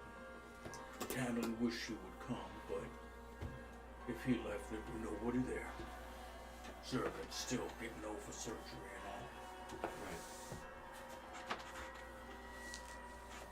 The enemy knows we're weak. Don't want to give him any chance to do something stupid with her, you know what I mean? But I brought some cakes and some pastries and stuff. And Snaggletooth has some of those, and he starts setting them down, giving them things to people. Finley starts hamming out stronger booze to those who, you know, require it.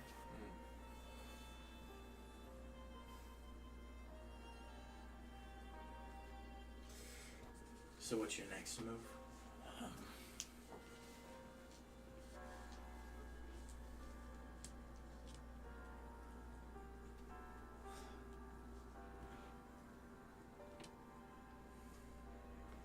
Maybe a second trip to Vulcan. We did leave in haste.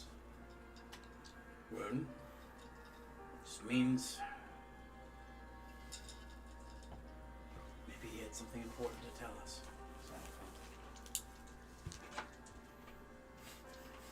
The Praetorian's just there again. You walk into the same trap.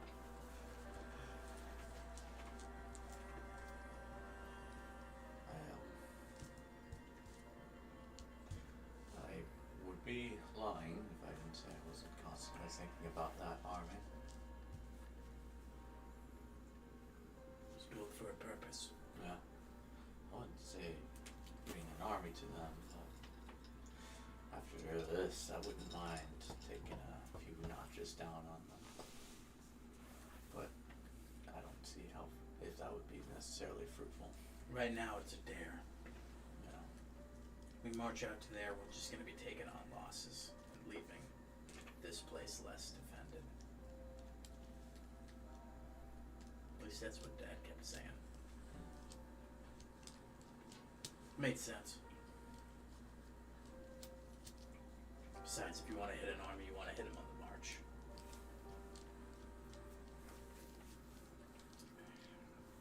No defenses, no supply lines, and they're tired.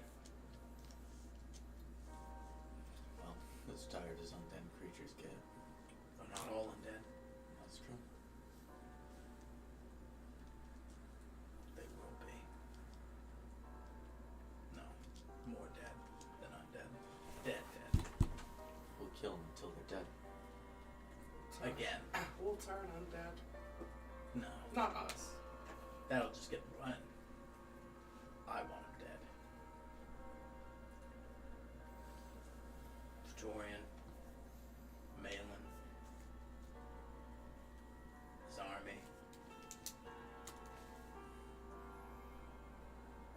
We should have killed him after what he did to that dragon. Dad was inconsolable after that. Yeah. I didn't see him for a day after that happened.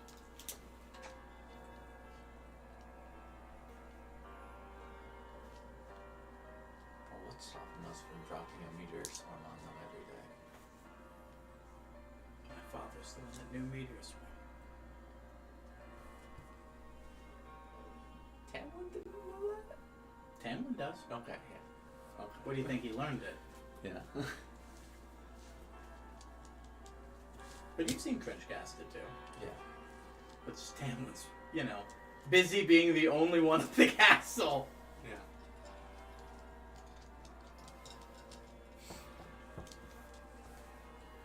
Oh, why do we have an artillery mage in the castle? Because you're surrounded by mountains. True. What other mage would you have? I mean, yes, but God, wouldn't it be just great if we just every day, 1/9 pop a spell? Boop. Let me just teleport away and meteor swarm this bitch. I mean, they would get used to that. Yeah, eventually. I'm gonna change the spells up. Eventually, try the second night. Tsunami. It's not as cool of a spell as you think. Yeah.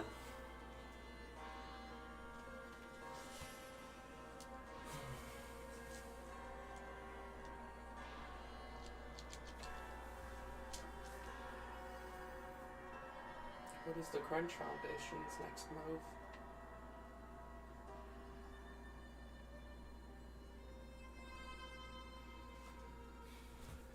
I'm gonna do what I can. Naslin looks up. They've been helping him build for too long. We'll do what we can to put the Praetorian down.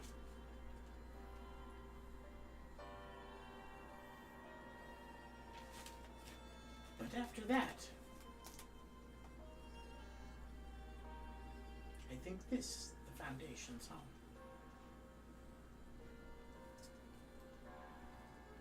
Sephira's like, I don't know about that. But I won't rest until the son of a bitch who killed my father's dead.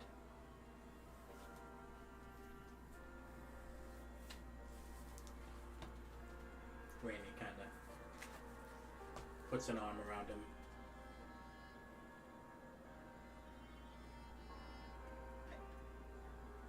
We'll kill him, sugar. Don't worry.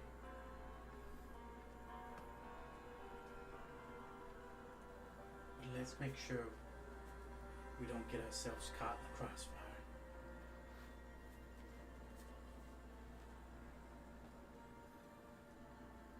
Let's take it lesson from your dad's book. Every shot he made was called, thought through, double checked, triple checked, and guaranteed by somebody else. I'm not saying we gotta take that time, but he died so we'd live. Let's not waste that sacrifice. Let's not go chase something and get ourselves killed.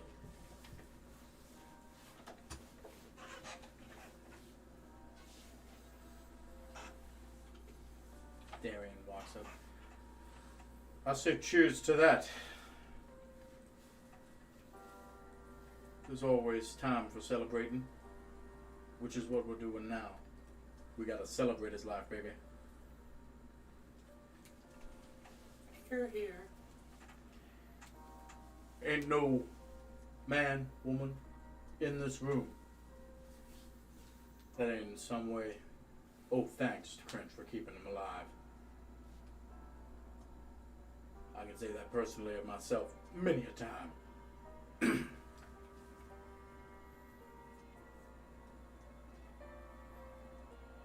What's your favorite Cringe memory, Darian?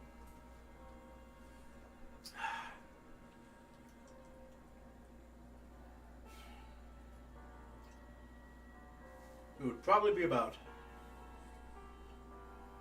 20 years ago. Was doing some work for Privence.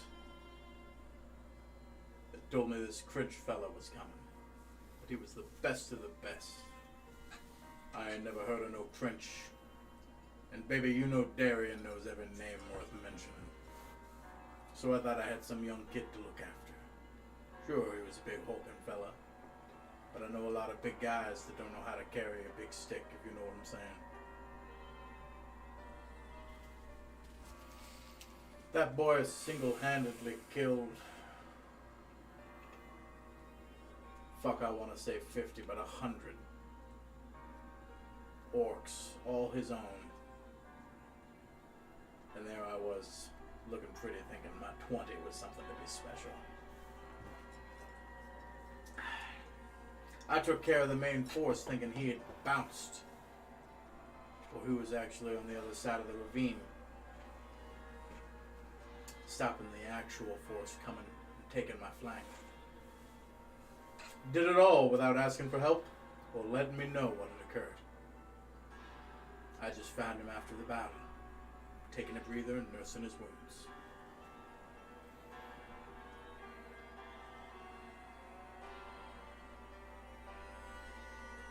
Quincy stands up.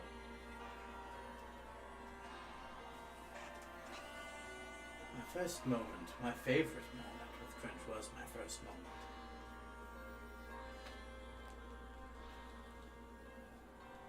The Cringe Foundation led an assault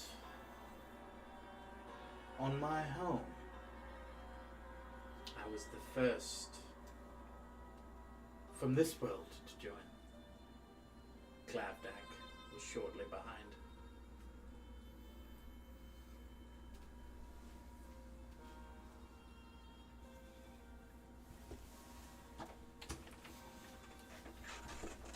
Wait, hold on.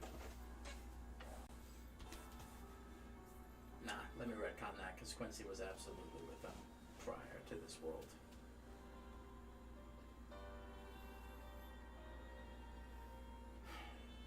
Your father, Gizmo, and it looks as more your father,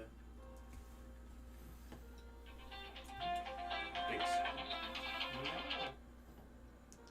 stormed my castle, my family's castle.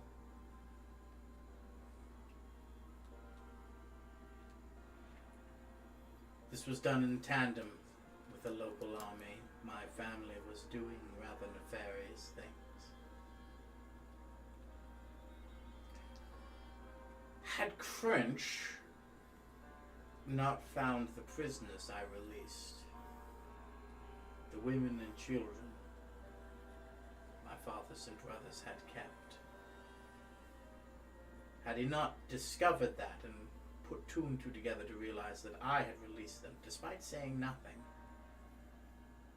I was about to be executed. He stepped forward between the local officials he was working with at the time to explain that someone in the castle had to have released those people. They were in no condition to save themselves. And despite my willingness to die, my wantingness to die, for what my family had done to not only the fathers and husbands of those women and children, but to them as well.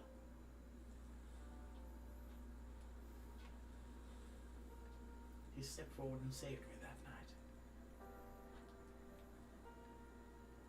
For the rest of my life, I knew that no matter what I did in his service, nothing would make up for that. Not this poor, wretched soul's life. That's when I knew he was a man worth serving. And there's no shame in that.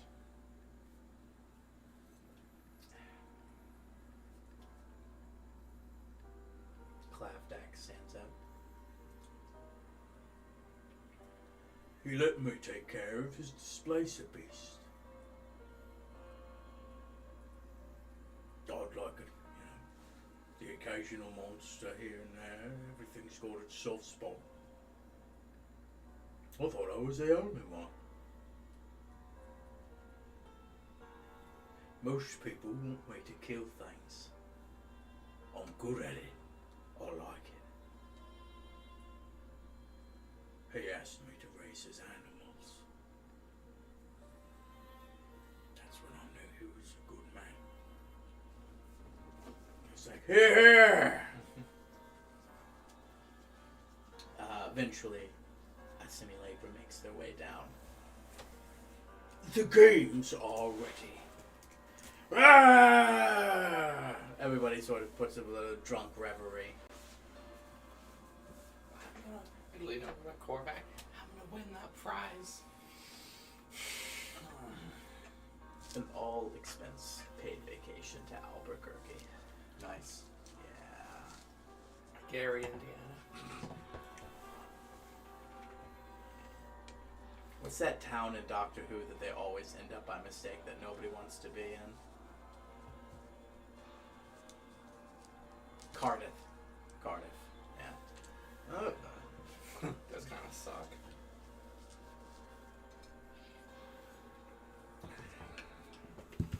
Change up this a little bit. No! Feel bad! I will.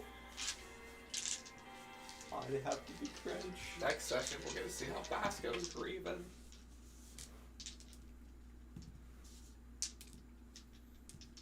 That's not what I wanted. I didn't want complete silence.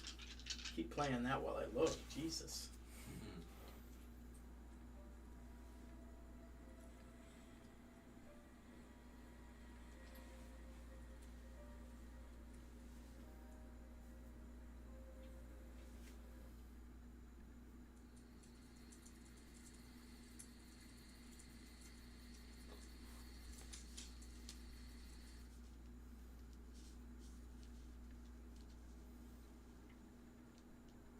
Oh, come on.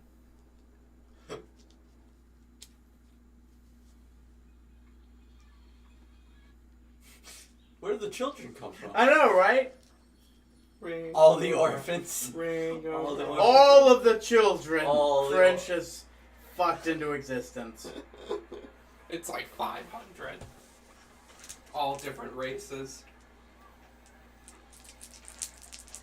That was originally, before Crinch ended up being with April in the previous campaign, he wanted to do one of those, like the 7 Sand Vipers thing. He wanted a child of every race, so that there was just a band of, like, half brothers and sisters who was like, I'm half elf, like, I'm half human, like, I'm half dwarf, and just sort of, like, a little bit of everything. Salt and pepper.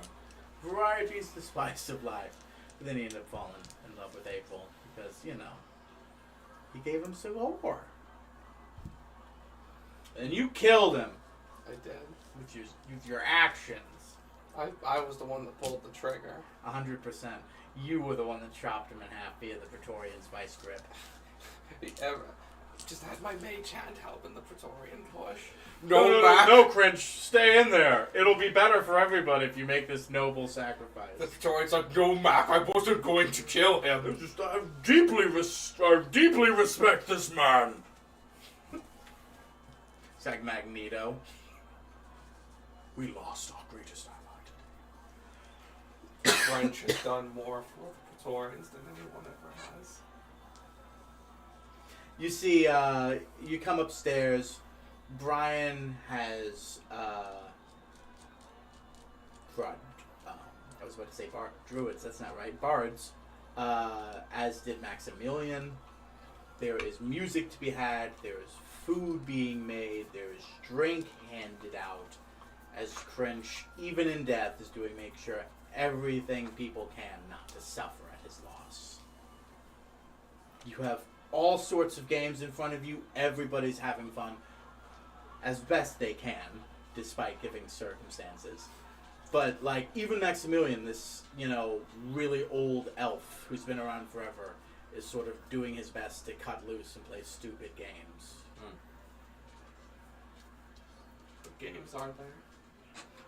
You've got axe throwing, knocking down the bottles, the test of strength, one, the archery shooting gallery, ring toss onto like the bottlenecks, that sort of stuff. Remember when the last time we did an archery shooting gallery, what's his face brought out a Gatling gun? Yeah, because you kept challenging him, thinking he was stupid. You guys were like, is this goblin retarded? And then he brought out a Gatling gun Yep. that tore the gallery in half. And you were like, oh, I guess the man who designed a floating ship that we fly We on, didn't believe him. despite seeming weird and unintelligent, is actually hyper-intelligent. We thought Nathaniel was just feeling it wasn't me. I'm just a face man. Yeah. Guywen Gregory's the real success story. Guess I'll start with ring toss. I mean, there's more, but ask and you shall receive sort of thing. Skee ball, of course. No, it's pin the axe on the Crinch. Is there a game where we throw basketballs to get into the Connect 4? No basketball Connect 4, but there is cornhole. We do ring toss to start. Sure. Absolutely. Go ahead and roll dexterity. Slide. Make it... No, because you're making a ranged attack. Make a ranged attack.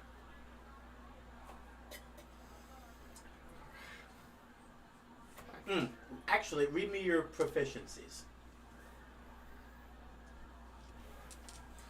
No, your proficiencies. Was that Bennett? Was Give me your- skills he's proficient at? Yeah. Simple weapons, hand crossbows, long swords, rapiers, short swords. You are just adding your dexterity. I hope this isn't rigged. They always are. 10.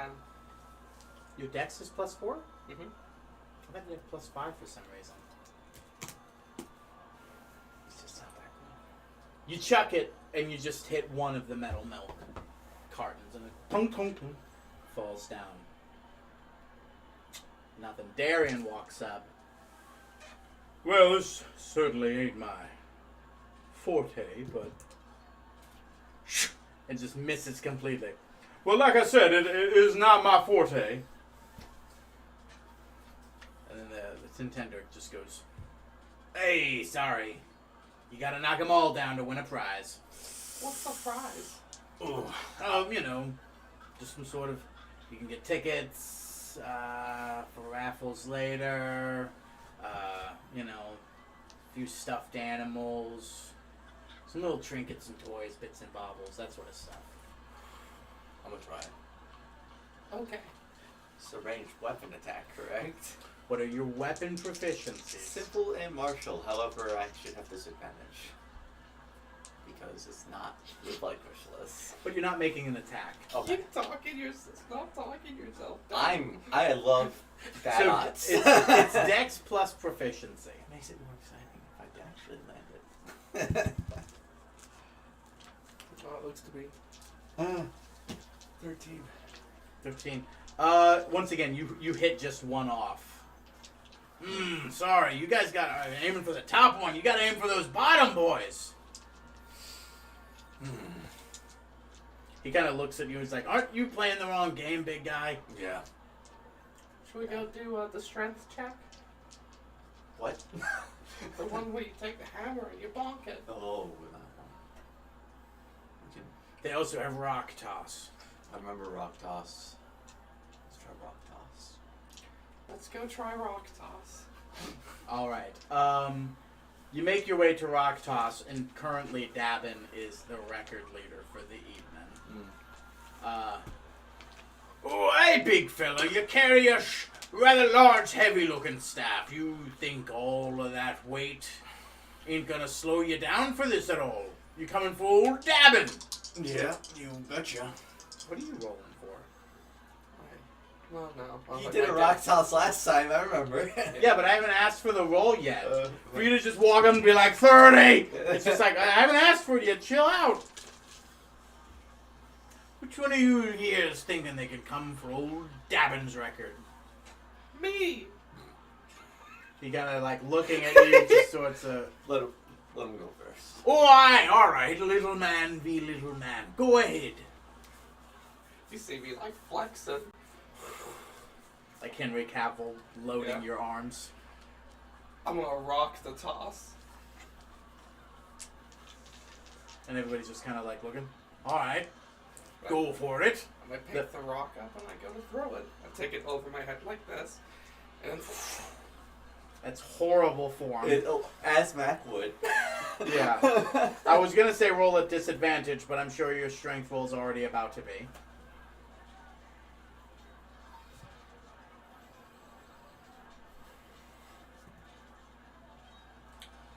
eight. Like I said, almost like you were chucking it into the ground in front of you. It's just sort of. Oh, all right. See, you're really giving me a run for my money. When I like the champion instead, I just point the core back. Alright. Oh, and then somebody immediately goes, "Oh, I'm sorry, electing a champion. You can't do that. You've already made your toss. You can't retroactively, because you didn't like it, just say that somebody else comes in. That's not right. The world's not a fair place. Yeah, you're right. Cringe is dead." Dabin's just like, yeah! And the just over 20 feet out. Oi! Beat even the great Mac Fleetfoot, I did. Now, big fella, Yep. we doing this. Alright. So he took like the shock put form, right? Where he was. Yep. I imagine that's probably pretty good, but something about me thinks that somehow swinging it from below. You just hold it like this. Like- so much kinetic force. into it shoots Like underneath the legs and then up. Well, I was gonna think like maybe like a spin and then on one foot, kind of like huck it. You should do it like Like a shot put. Well, the shot put's from up here. Yeah. This is kind of from up down here. So you think I don't actually know. you, as a guy who's never once thrown shot put ever, thinks, no, clearly they're retarded. I know how to throw a heavy thing, and it's from your waist, clearly. lift with your back. Lift with your Yeah, back. all of that weight is on your lower spine now, Yeah. and it's supported there as your hips rotate you. Yeah. So go ahead and roll me your strength plus proficiency. As I break my spine. Yeah, I was gonna say disadvantage, but what I'm actually gonna do is if you roll pretty low, you're gonna throw your back out. Nice. Well, thank God. So that's already a 24 and proficiency is another 6, so 30. 30.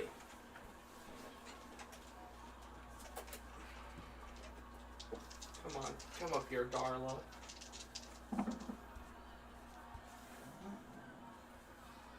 Rebecca has not seen Shock Putt in a while. It's like, this seems like it. Oh. Dabin sort of like sees it go far, and he just sort of like, oh boy, it's that then, is it? And he just grabs his shirt and like rips it off.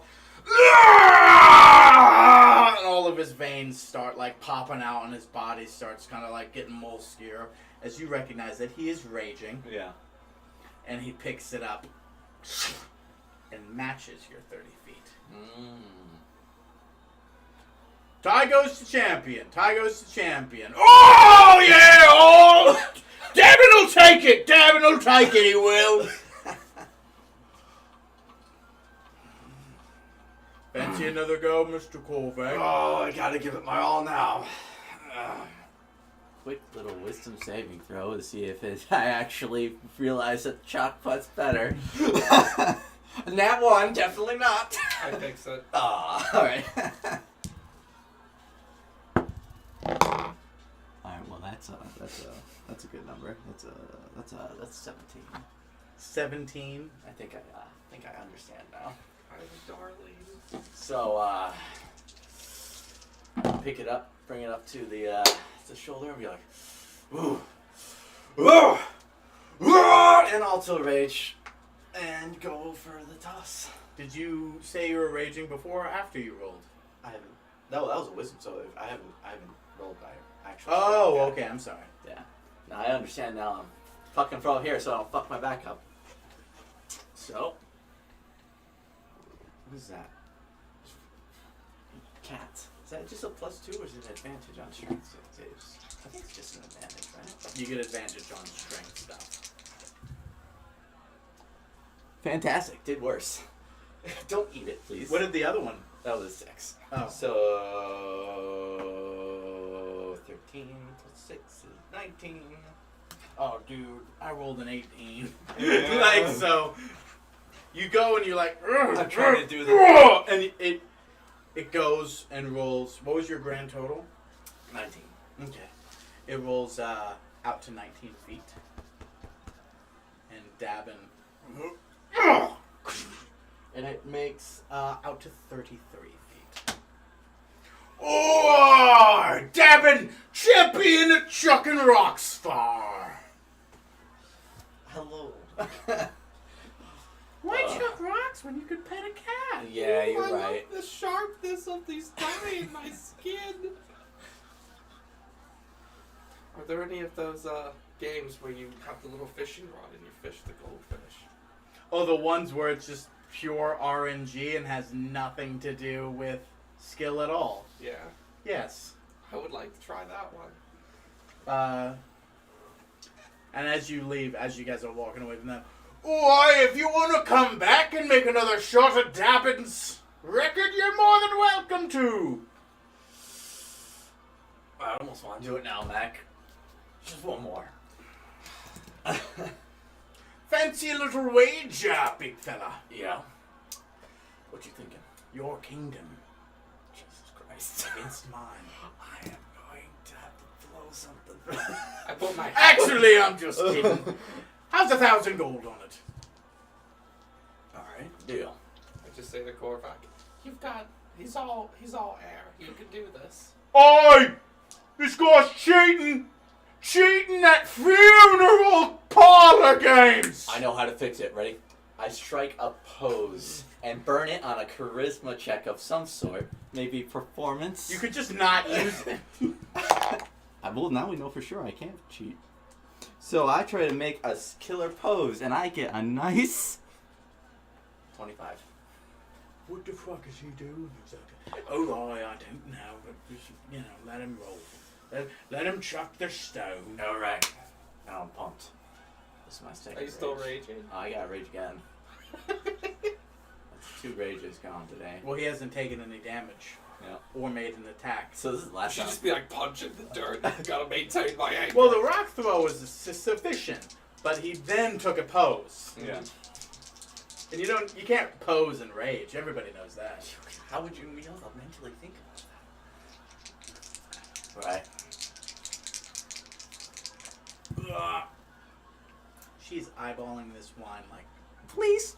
the bad guy from not the bad guy, the guy that killed himself from fucking Private Pile or something from fucking Yeah. Full Metal Jacket. Gomer Pyle. 31. 31. 31.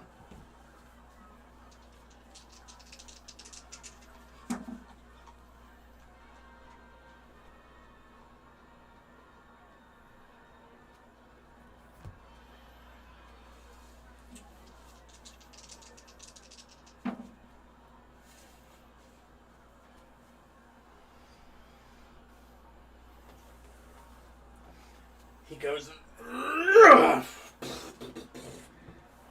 29.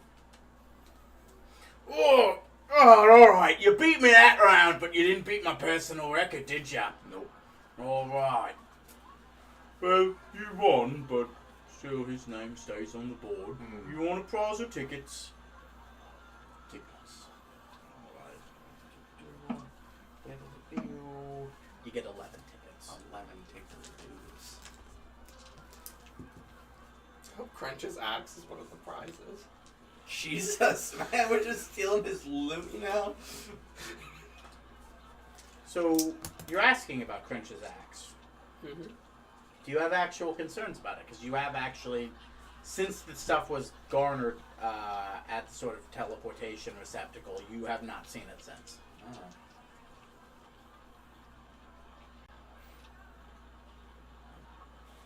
Weird. Well, now that you mention it. Where is his items? I imagine they're going to go to Savor and Rain. Or Savor and Rain. Quincy, who's nearby, actually walks up and says, they're currently being held downstairs in the basement, the catacombs still. You're right. They should go to the family, but as you know, and as you're bonded to the blood chrysalis, he's bonded to the mind chrysalis. Even if he wished to use his father's weapon, it wouldn't work. Also, it's not quite Savor's style or proficiency. And his wife never was a strength-based like one would need to be for that weapon, as it is quite heavy. So it is currently being held downstairs, if you like to see it. I mean, we'll be up here for hours. If you'd like to pay your respects. Sure. You want to take a look? Sure, but I have to win a goldfish after it, though. Got it. Well, the goldfish is actually right by the stairs if you'd like to do that first. Fantastic. Okay. Try to reel it in as you're going down the staircase. So you make your way over, right by the staircase. There's a bunch of those weird, silly little luck games. And there's a small, perpetually flowing river in a little bit of a circle that's raised up at kind of like waist height. But there's a standing platform for the short people, like the dwarves and the halflings. And on these platforms are some really well-crafted fake fish made of wood that looked to be like real enlarged goldfish. Well, go ahead. Take these fishing poles. There's a magnet in each one. Pick a fish, pull it up. Read the prize. Roll a D100.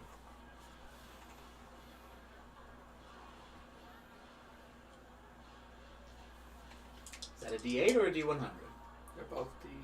Oh, okay. I thought I saw you grab the 8. 26. You go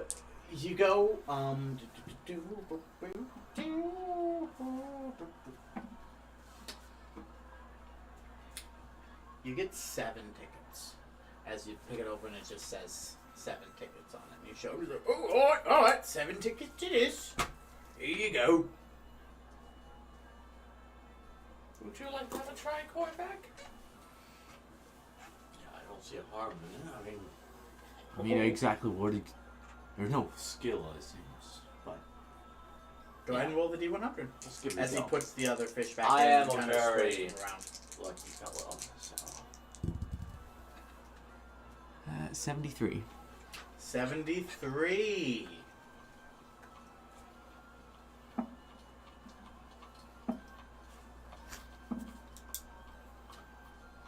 You get 19 tickets. Ooh, big spender, big spender. Here you go. thank you much. Before you make your way downstairs, another dwarf who you don't know grabs you and be like, oh, hey, I'm the money man. This is yours.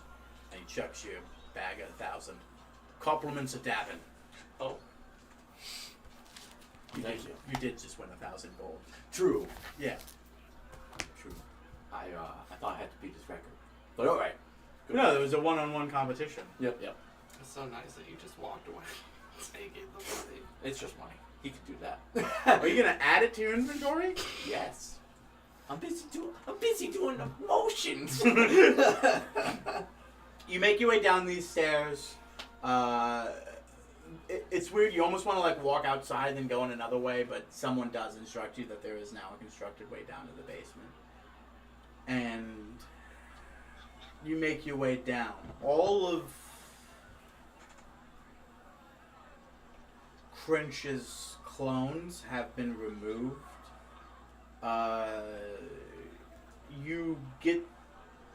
You realize that through some looking around and some discussion with some people who are cleaning up, getting rid of Crinch's extra clones now, putting his armor on kind of display in sort of like a in memoriam. They inform you that a clone was buried next to Gizmo because they obviously couldn't get the real body. Mm. So that the clone he was supposed to go into is what was buried in instead. So that there'd at least be something there. Right. But all of the others were being disposed of. But before you stands a pendant that he wore around his neck, but it was always under his armor, so you never saw it. His entire armor set, and his axe, and they're kind of set in these sort of, much like you were set in a thing where this, like you were strapped to a stone that was rotating. This is just the item. So the axe is slowly rotating. His armor set in its entirety is slowly rotating, and his pendant. I'm gonna take a closer look at the pendant. It's kind of higher up, and you go to like kind of look for it and like look at it. And Quincy, who you didn't realize had kind of followed you down, is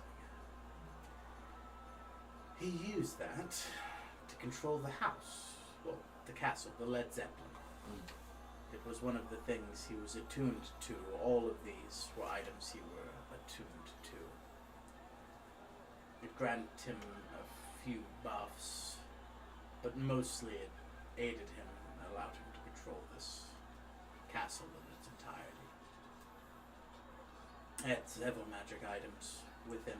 Sadly, only the attuned ones were the ones we were able to get back. His clothing that he was wearing at the time gave him resistance to fire damage. But sadly, that was unrecovered. His armor was crafted by Gizmo. Each one of the sockets were infused gems able to either cast magic, give him buffs of strength, teleportation, As you saw, there was the one that created the sunlight. It was a one-time use thing, and it barely killed him, but there's a chest plate socket that remains empty for that. Sadly, full plate is hard to fill these days, especially for someone the size of French. But that axe, though, when you look, and there it stands, an immovable rod crafted into a hilt,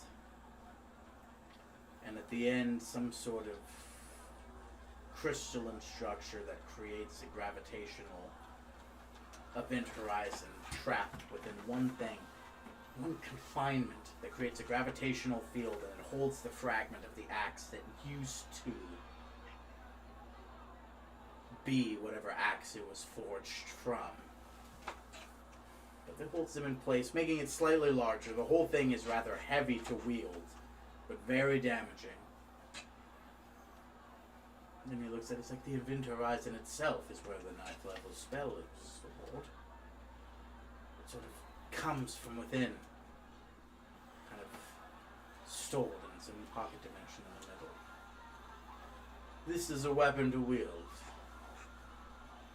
It's actually quite daunting to hold on your body, but French was quite the muscled man, quite similar to yourself, but not from the blood crystals, from just years of being. Circa would be pretty cool with this axe.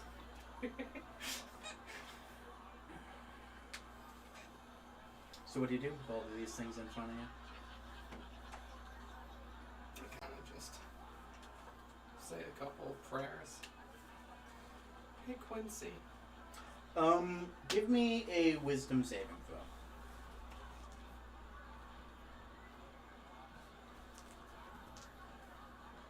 7. Something is tugging at you to reach for the axe. Not in the mic. I kind of reach my hand up towards the axe, unsure of why I want to. Do you touch it? Yeah. The moment you touch it, everything else turns to static around you. You can't hear or seem to focus on anything else. It's just sort of like an electricity between you and it. And it's, nothing else seems clear except for you, your connection to this, and then there's a brief second where you hear in the back of your mind, who is to wield it next?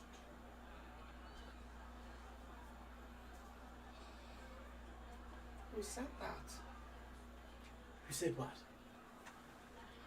I touched Remember, Mm.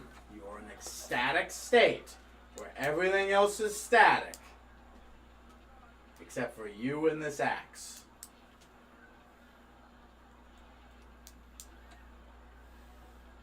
So you didn't hear him is basically what he's saying. Mm.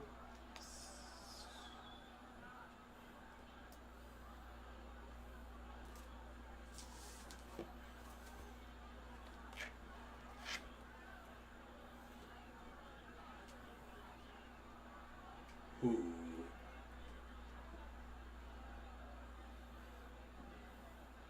I guess me, Mac Fleetfoot? Wrong.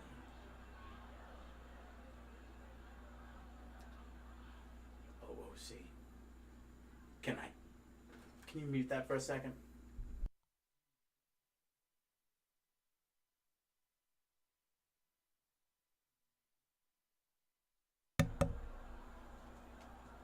Can you check your proficiencies, please?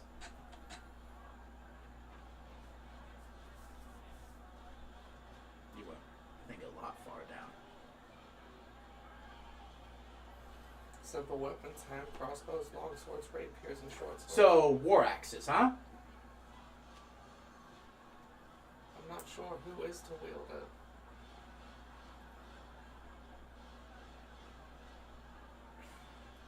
This isn't some challenge, my guy. This isn't some, like, who is it, motherfucker? Take a guess. It's asking you a question. I don't know. What aren't you understanding about what I'm asking you? It's asking who is to wield it next. It's looking for a suggestion. It's not quizzing you. It's not trying you. This is a thing that needs a home, and it's asking you. It needs to be used, and it's not. And you're going to wield it. I just told you it takes a great strength-based toll, and you're going to say yourself? Okay, good luck. You're going to need a base 25 to carry it. So it's asking you, where should it go next?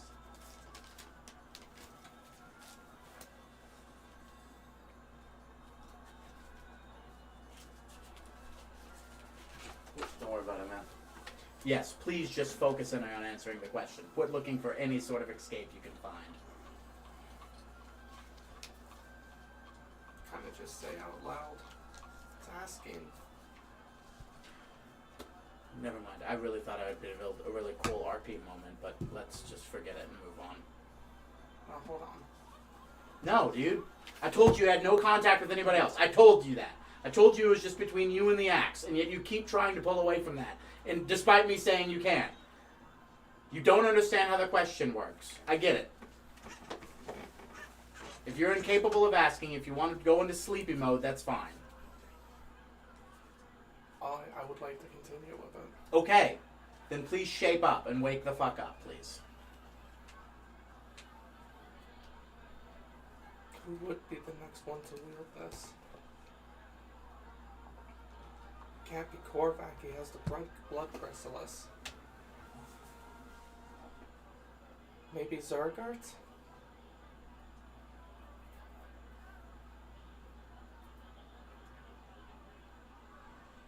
Has to be someone that embodies the power of Crench.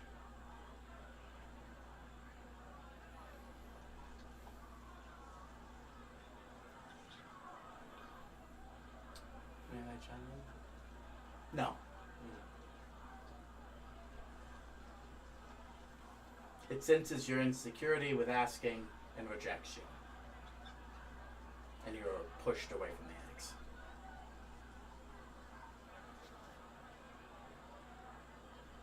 You sort of come through, unconnected, and unsure of what just happened, but feel like you just held a really powerful static shock.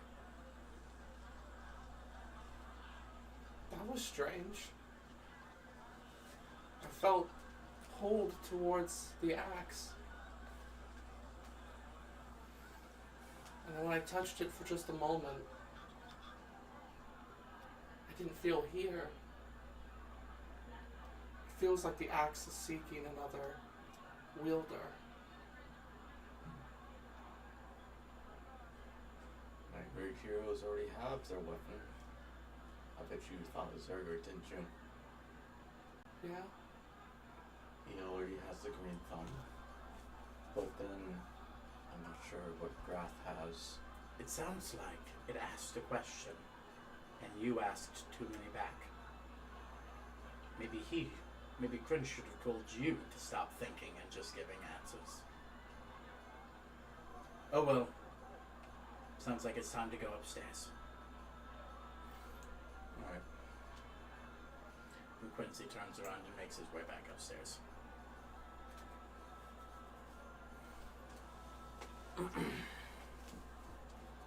OOC.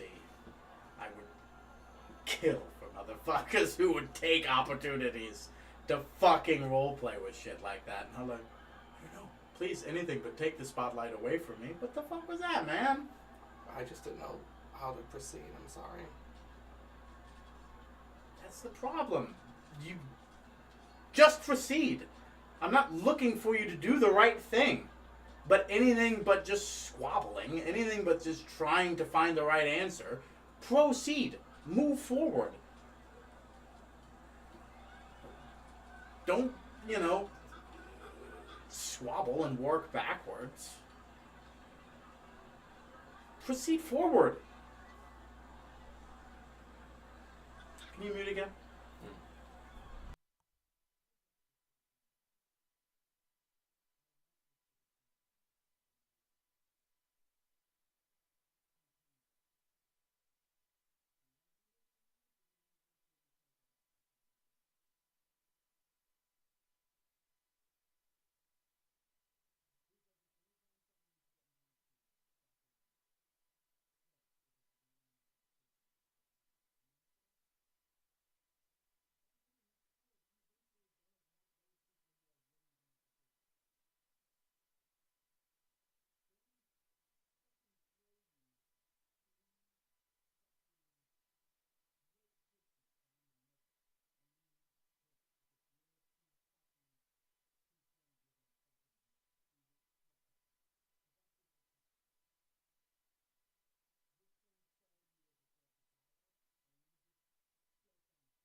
as we're leaving,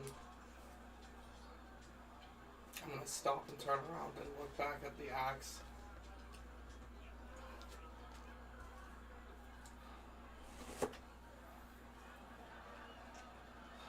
I know there's a strong person out there. I'm sorry I couldn't think at the time. I'll come back. I turn around and walk out. Roll inside.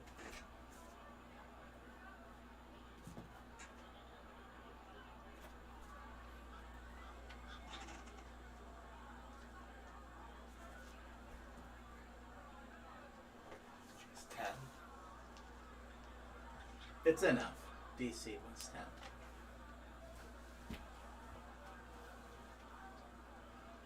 It was looking for strength. It was looking for commitment, direction. Saying you'll come back later is a sign of not that. And you no longer feel pull from the axe. Okay. You make your way back up?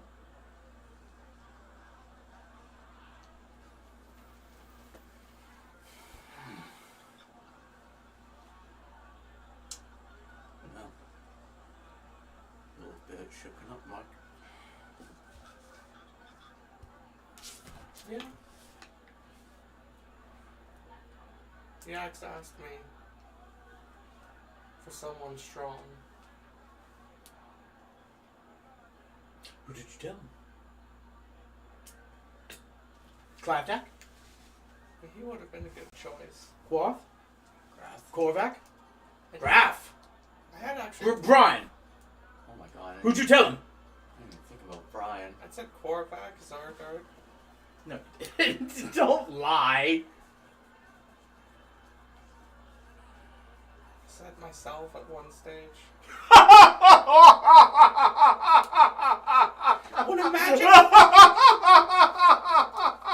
When a magic fucking axe asks you a question, you're a little bit dumbfounded.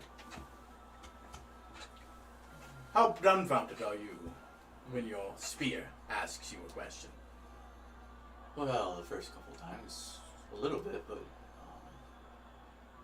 not anymore for sure. No. You still had a conversation with her, right? I mean, sure, it makes sense for you that you did take it, but... Cringe had to carry a goddamn well of gravity around. Your frame would be crushed under that. You know that, right? Yeah. Why would you ask for it? Yet again, I have been drinking, and a magic axe asked me a question. I wonder what Basket would have said. He probably would have said me as well. No, I'd much fun. I would be giving up my family's sword. That is true. Which kind of leads to be like, can't ask her to do it either because. Freyafel's sort of just like, Yeah? I'm a strong guy. Ooh. Yeah. Yeah, I guess that would have been my idea. Quick little thing. The weapon he uses, more dexterity or strength? Oh, I'll allow you to roll inside.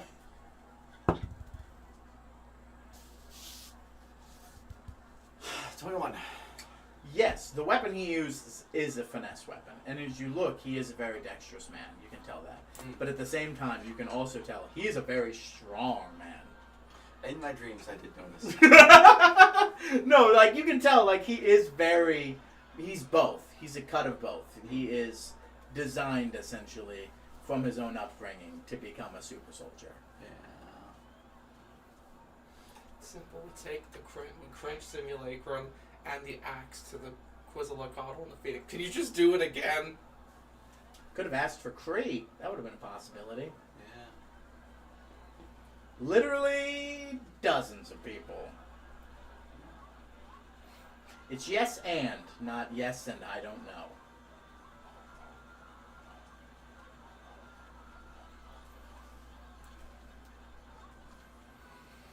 Well, The axe will garner dust in the bottom of the foundation and never be used again. Oh well. C'est la vie. It's highly unlikely. Why? Things don't just sit forever. You would Might not. I gave you guys the reins. Not steering it is the same as steering it. If you don't direct it somewhere, even if maybe there is a place that's the right answer, and you give it to no one, or direct it to no one, it'll still sit now. Sure, maybe someone will grab it eventually. Not in But our campaign, probably not. I understand that, but it's a lot harder now. Because now it's in the heart of the Cringe Foundation in a shield. Oh. Now in a memoriam plot. But probably no one's going to be able to touch it for a long time. You could try dueling with it. With the blood chrysalis. that would have been something if I chose a specific one, but I did not. Which moon did you pick again, by the way? I did the Ravager for the Barbarian. I considered the one that prevents me from being resisted from anything, but I'm like, I don't actually know if that's what's the problem here with the guy. So with What guy? with the Praetorian. So I'm like, I might as well just take the guaranteed goodness. What's the Ravager do again? I'm sorry. 10 HP. Oh, wait. So you were worried. Oh, okay. So you thought that even if you took that, I'd be like, no, he still has resistance. Sort And of that'd be thing? kind of be a waste. So I figured I just might as well take the guaranteed goodness, which is 10 HP a turn and a condition. Well, that was kind of answered this session, wasn't it? Yes, it was, and I'm like, damn. Resistance still wouldn't have done that, though. Because being viewed as an object, you would require to be a siege weapon to do full damage to that. Because if you would attack an object, you always do half damage. Oh, so you meant that literally. Yes, I did. Okay. It's Alright. tough to know when it's literary and not. Mm. But no, it is straight up like you need a siege weapon to attack him Mm. and do any sort of damage to him at full strength. If I took the one where I could take two-handed weapons in one hand, could I two-hand a ballista? Ballista. I'll take a cannon, a hand cannon. A Spriganold. But yes, yeah, so that's what I took. Is there any Which one did you take again? The boon of the Archmage, the one 6th level. Like up to 6th level, if I cast it, I can use a 1st level spell, and the 9th level.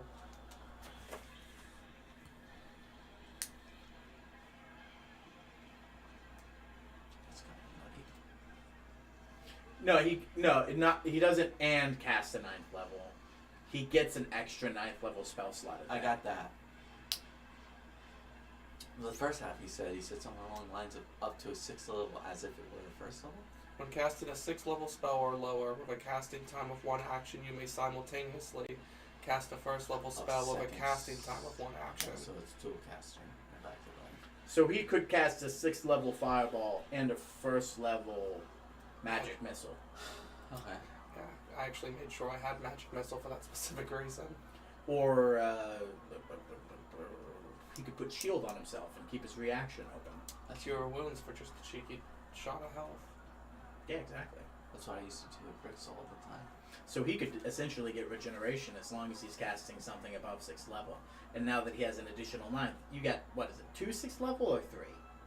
I have 2 6th levels. So 2 6th level, 2 7th level, an 8th, and 2 9ths. So that is 7 spells a day that he's also able to cast at 1st level. So in a full combat, which we haven't gone above 5, well, no, 7 I think is our max. Yeah. Every round he would have been able to cure wounds. Yeah. So technically, if he does that, he might have higher regeneration than you. One little caveat: can you upcast the 1st level? Does it say anything along those lines? No, it specifically casts 1st level Okay. spell slot. A 1st level spell slot is what we're presumably burning to okay. cast that spell. That would be pretty broken. Well, yeah, because anyone can cast a 1st level at 6th level. Because then if you did that, you'd created an infinite chain. Yeah. 1st level to 6th, the 1st level to 6th, 1st level. No. A 1st level spell slot is being basically given to you for free, and it's up to you to cast the beneficiary of that. can have my familiar do something. Like I can like apparate them into existence if I need them, stuff like that. Yeah, but you'd still have to burn the money for it. Yeah. And it's at this point in your kind of discussion and confusion and pulling yourselves away from this kerfuffle you've had with the axe that you just hear and Basco's like, I don't know, this kazoo was coming up at some point and I just thought I had to play it when the moment was right. Yeah. Is that a funeral kazoo? It is a funeral kazoo, Mac. Good eye. What's a funeral kazoo? And then both of you just sort of look at him like he doesn't know about funeral kazoos. Should I have played that during my mother? That's weird. That's weird. I don't think the funeral kazoo works with Goliath's funerals. Yes. Yeah, I don't think so either. Well, let's do the axe throwing one before things are over. Yeah, sure. Okay. Who's at the axe throwing one? Currently, Clapdack.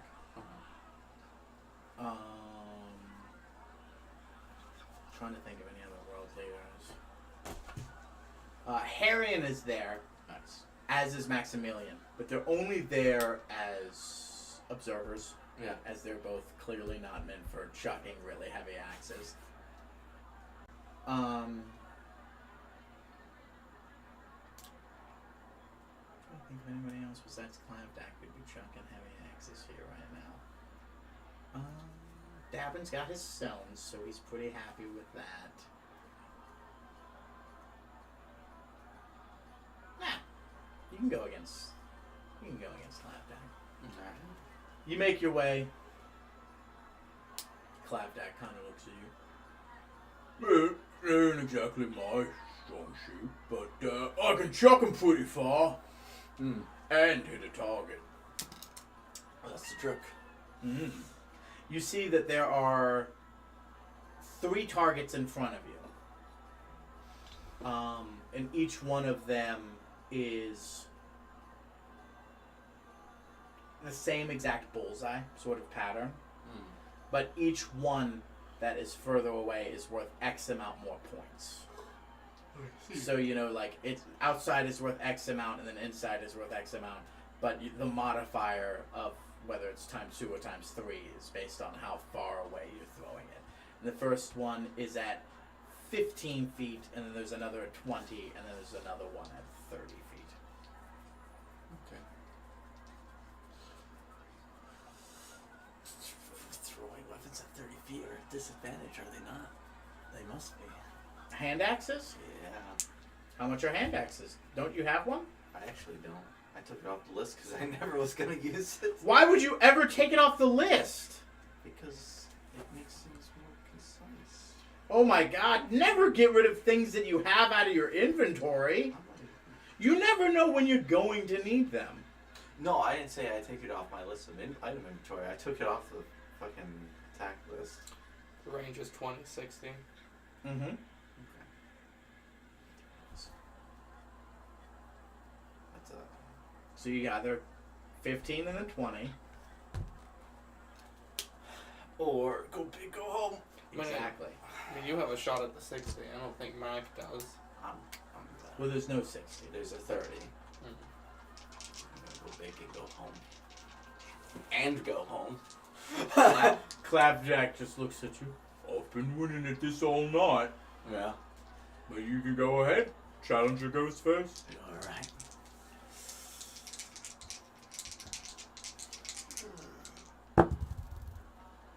Oh god, I lost a 20.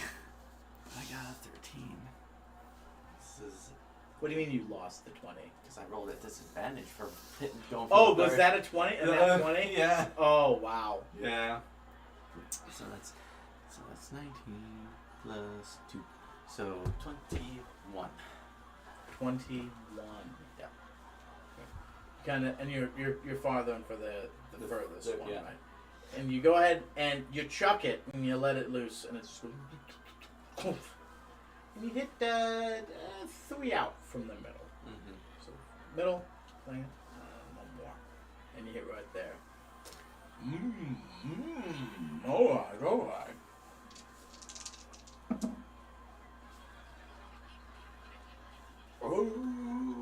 right. And it just starts to, and then right into the middle. Of the 30? Yeah. God damn. 17 and 16 is what he rolled. I'm pretty good at chucking heavy axes. Oh.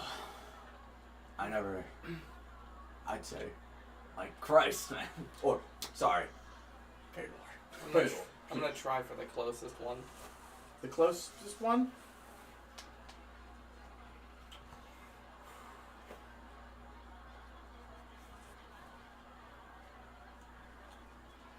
I love that he moved his skills for it once again for some reason. I know. What are you rolling? It's for strength, isn't it? It's Dex. It's for You're throwing a dex. ranged weapon, my dude. Yeah. That do you have proficiency at? It's an X. So you. No. So I'd technically be disadvantaged. Well, hold on. What is a hand axe? It might be a simple one. If hand axe is a simple weapon, which I think it might be. Yeah, it's a simple weapon. So you have proficiency plus your dex added to it. A natural 20 then. Natural 20. You go ahead and you hit it in pretty much the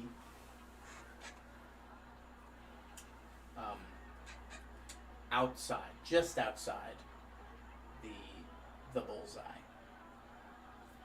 Clapback actually hitting the bullseye of the third furthest.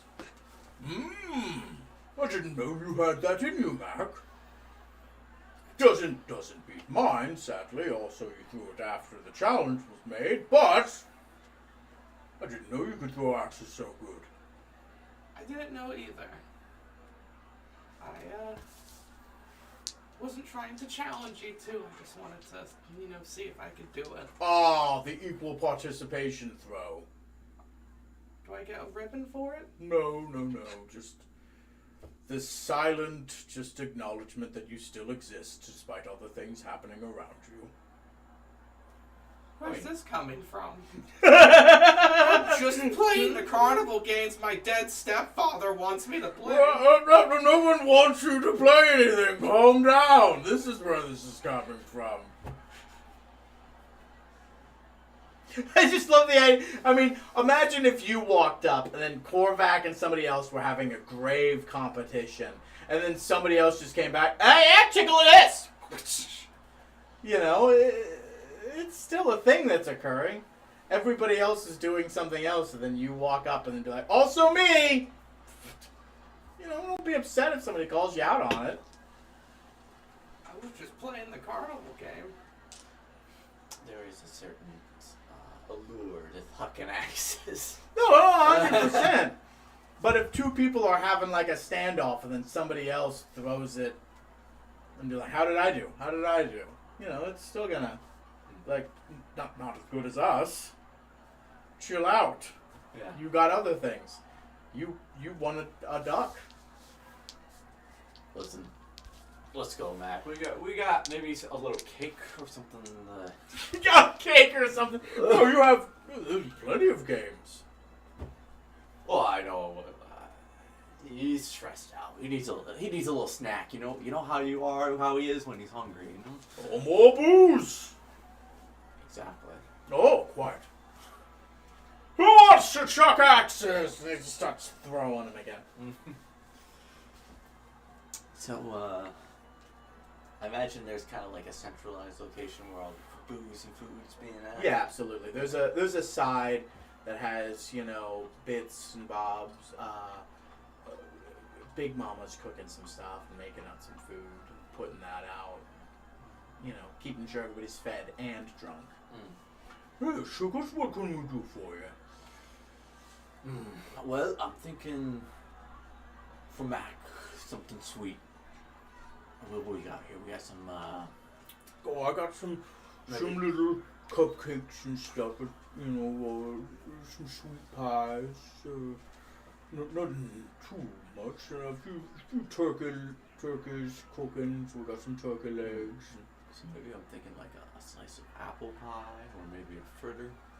Yeah, I got apple pie, sugar, no problem. She goes out and Would you like a scoop of ice cream? Would I? Yeah. So make it 2, I guess. yeah. So she go ahead and makes 2 of that, and then she just gives. You know what makes apple pie the sweetest? What's that?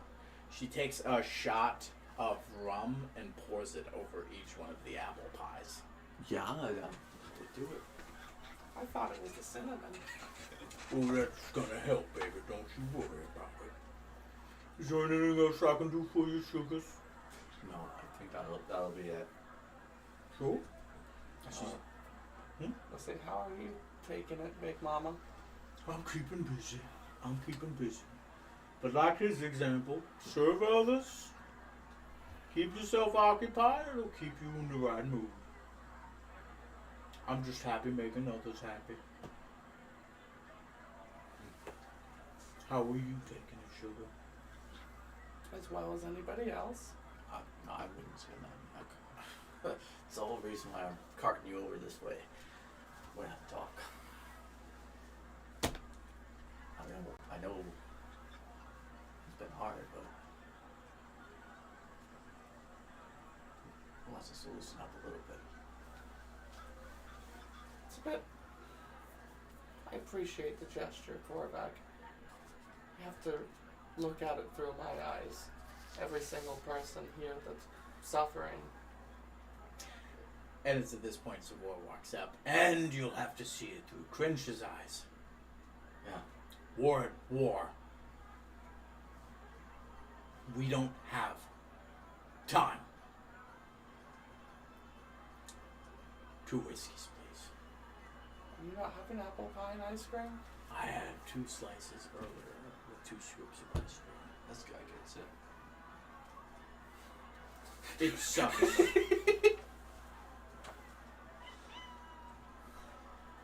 But he wouldn't want us moping around just because we have an excuse to. Excuses don't mean shit. Actions mean everything.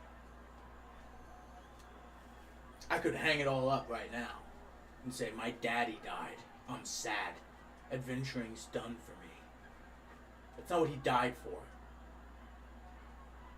He died so we could fight another day. I would say I'd almost go the opposite. Charge headlong and end it there. Or again, he told us to keep level head.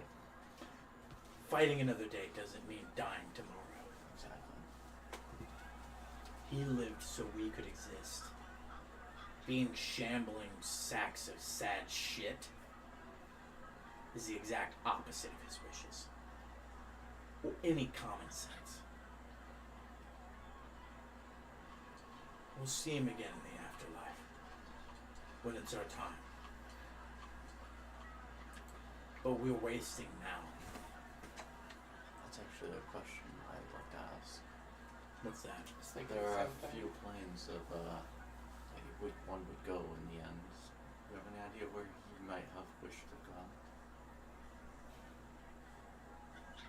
It wasn't true neutral, so Modron is out. But there's a lot. There's the Orcish plane.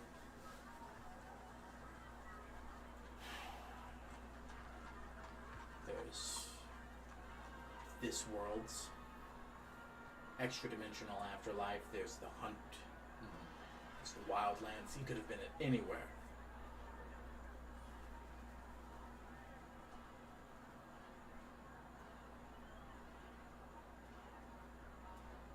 Yeah. You're right. We'll see him someday. But your action's what's needed. Mourn him, of course. This is a sad time. Don't get lost in it. Don't let how sad we are that we miss him lose sight of all he taught us and all we can still do now. Now, even without him.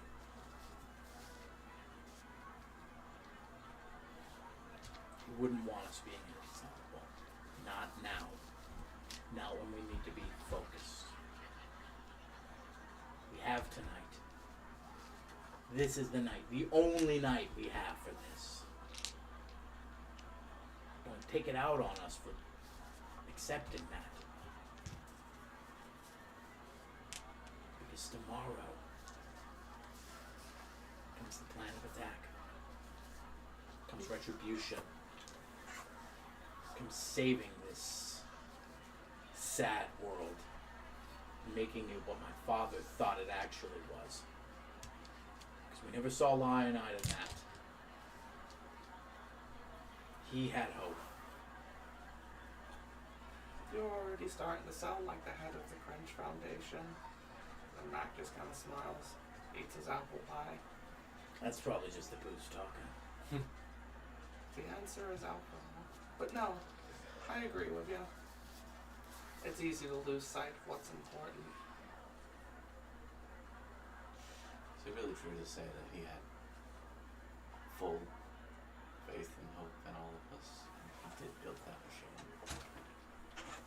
That machine was never about us failing. We can have faith and hope in ourselves.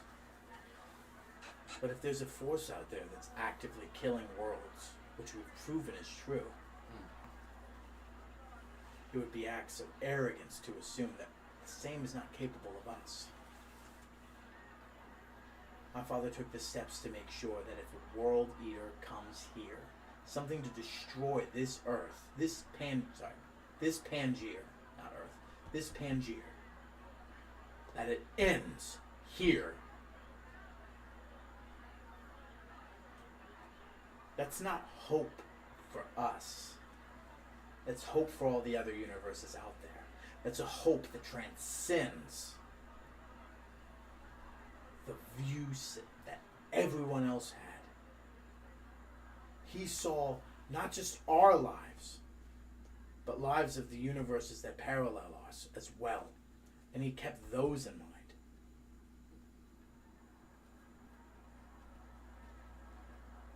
That's hope.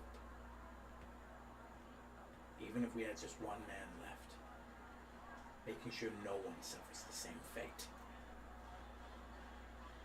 is better than sitting down and accepting death.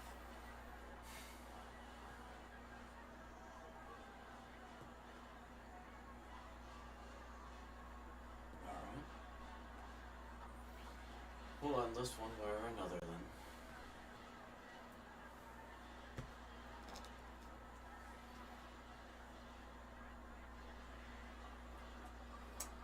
I really hope what Vulcan had to say is going to be worth it though.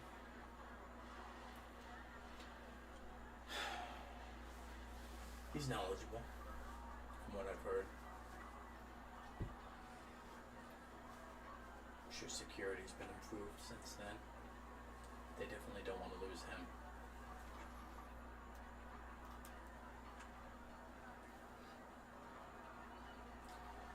And hey, we learned quite a lot about the Praetorians' lair. Exactly. That information has been divvied out. Reconnaissance is being done. Don't think just we're all partying here, but all the members of the Crunch Foundation and other fingers, toes, those are actively still at work. Even while we're having the revelry that we are.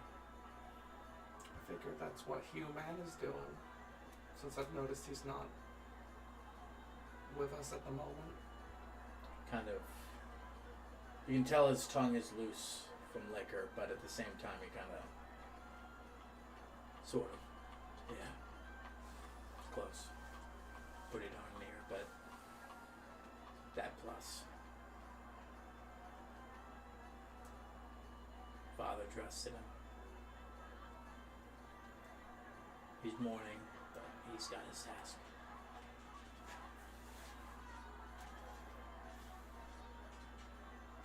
Yeah. What wouldn't that have been fine? What? If you men got the axe. Once again, rogues wielding giant heavy axes. Probably not. Well, there's an elephant rogue out there somewhere that might. What was his name? Nope. Grommet. There it is. I was gonna say Rick and Morty, right?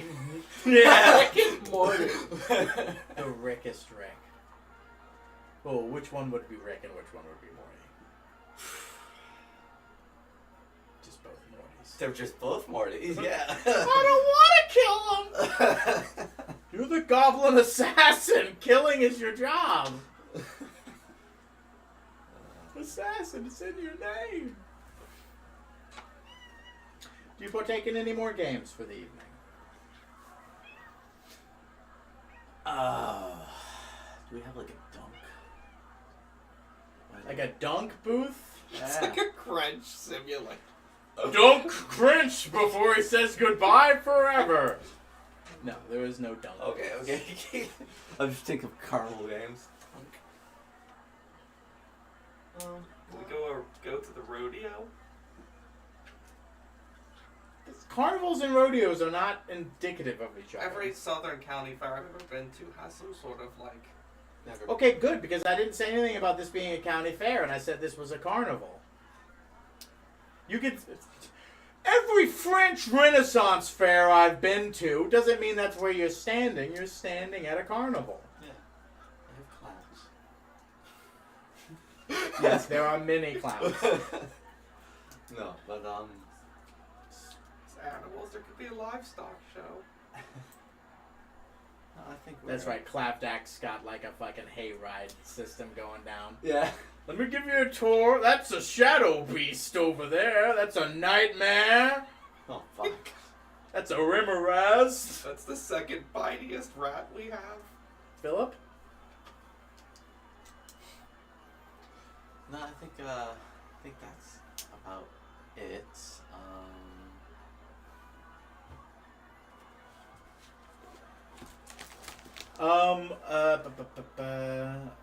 Awards are eventually given as parties are done. right. Everybody's just kind of like, Who has the most tickets? Who here has the current? How many tickets do you all have? you kind of like names everything. 30.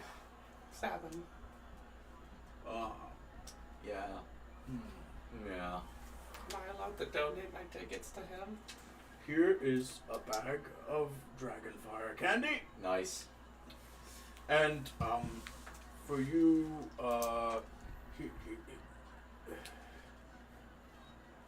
here's I'm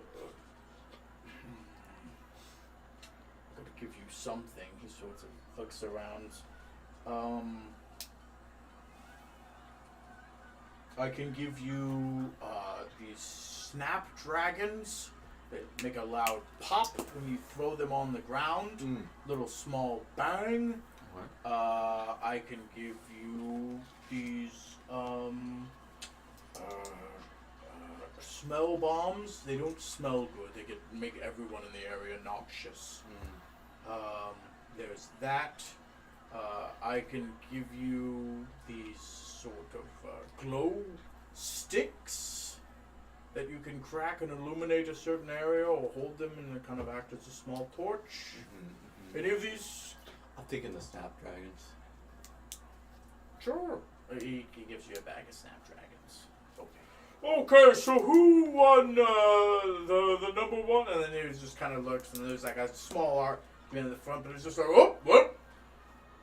Without any further disagreement whatsoever, it is very clear our winner this evening, Dabin Gafford, with 1,000 tickets, earns himself a lovely boat. Bolt. Boat. Oh, okay. Like one bolt. What kind of boat is it? They kind of show a portrait, and it's like, well, this is what everyone was playing for in the evening. Did you not check the prize gallery at the beginning? We got very sidetracked. Oh, no, everyone was playing. The highest ticket count gets a boat. Oh. Does the boat fly? No, it's just a sailing yacht. Kind of a pleasure vessel. generally grifted by Frazzle and Frampt. Thanks for the score, I've already given a boat! Davin's just kind of like, at the one point, just kind of like, I was excited about the boat. Now Frazzlin gave it to me. Alright, let bygones be bygones. And Frazzlin's like, I'm glad to hear you say it, laddie. And he kind of reaches in and they shake hands. It's good to see them getting so well along and together there. But after a lot of boozing and festiving and partying, eventually you make your way to your private quarters that you have available to you. Mm-hmm. Left exactly the way you left them, Mm. despite it being a different castle entirely. That's weird. But eventually you're both woken up by a knock at the door. Savor, clearly nursing a hangover, was like, wake up, both of you. What's going on? Their army is moving. It's finally happening. And at that, we'll cut for the night. Finally can smack the army in the face. Maybe. When they march? Is it when they march? Maybe. And we'll have Basco next week to do it. So we're gonna do like guerrilla warfare, which is like the group of us kind of like poking at them, or dropping artillery on them.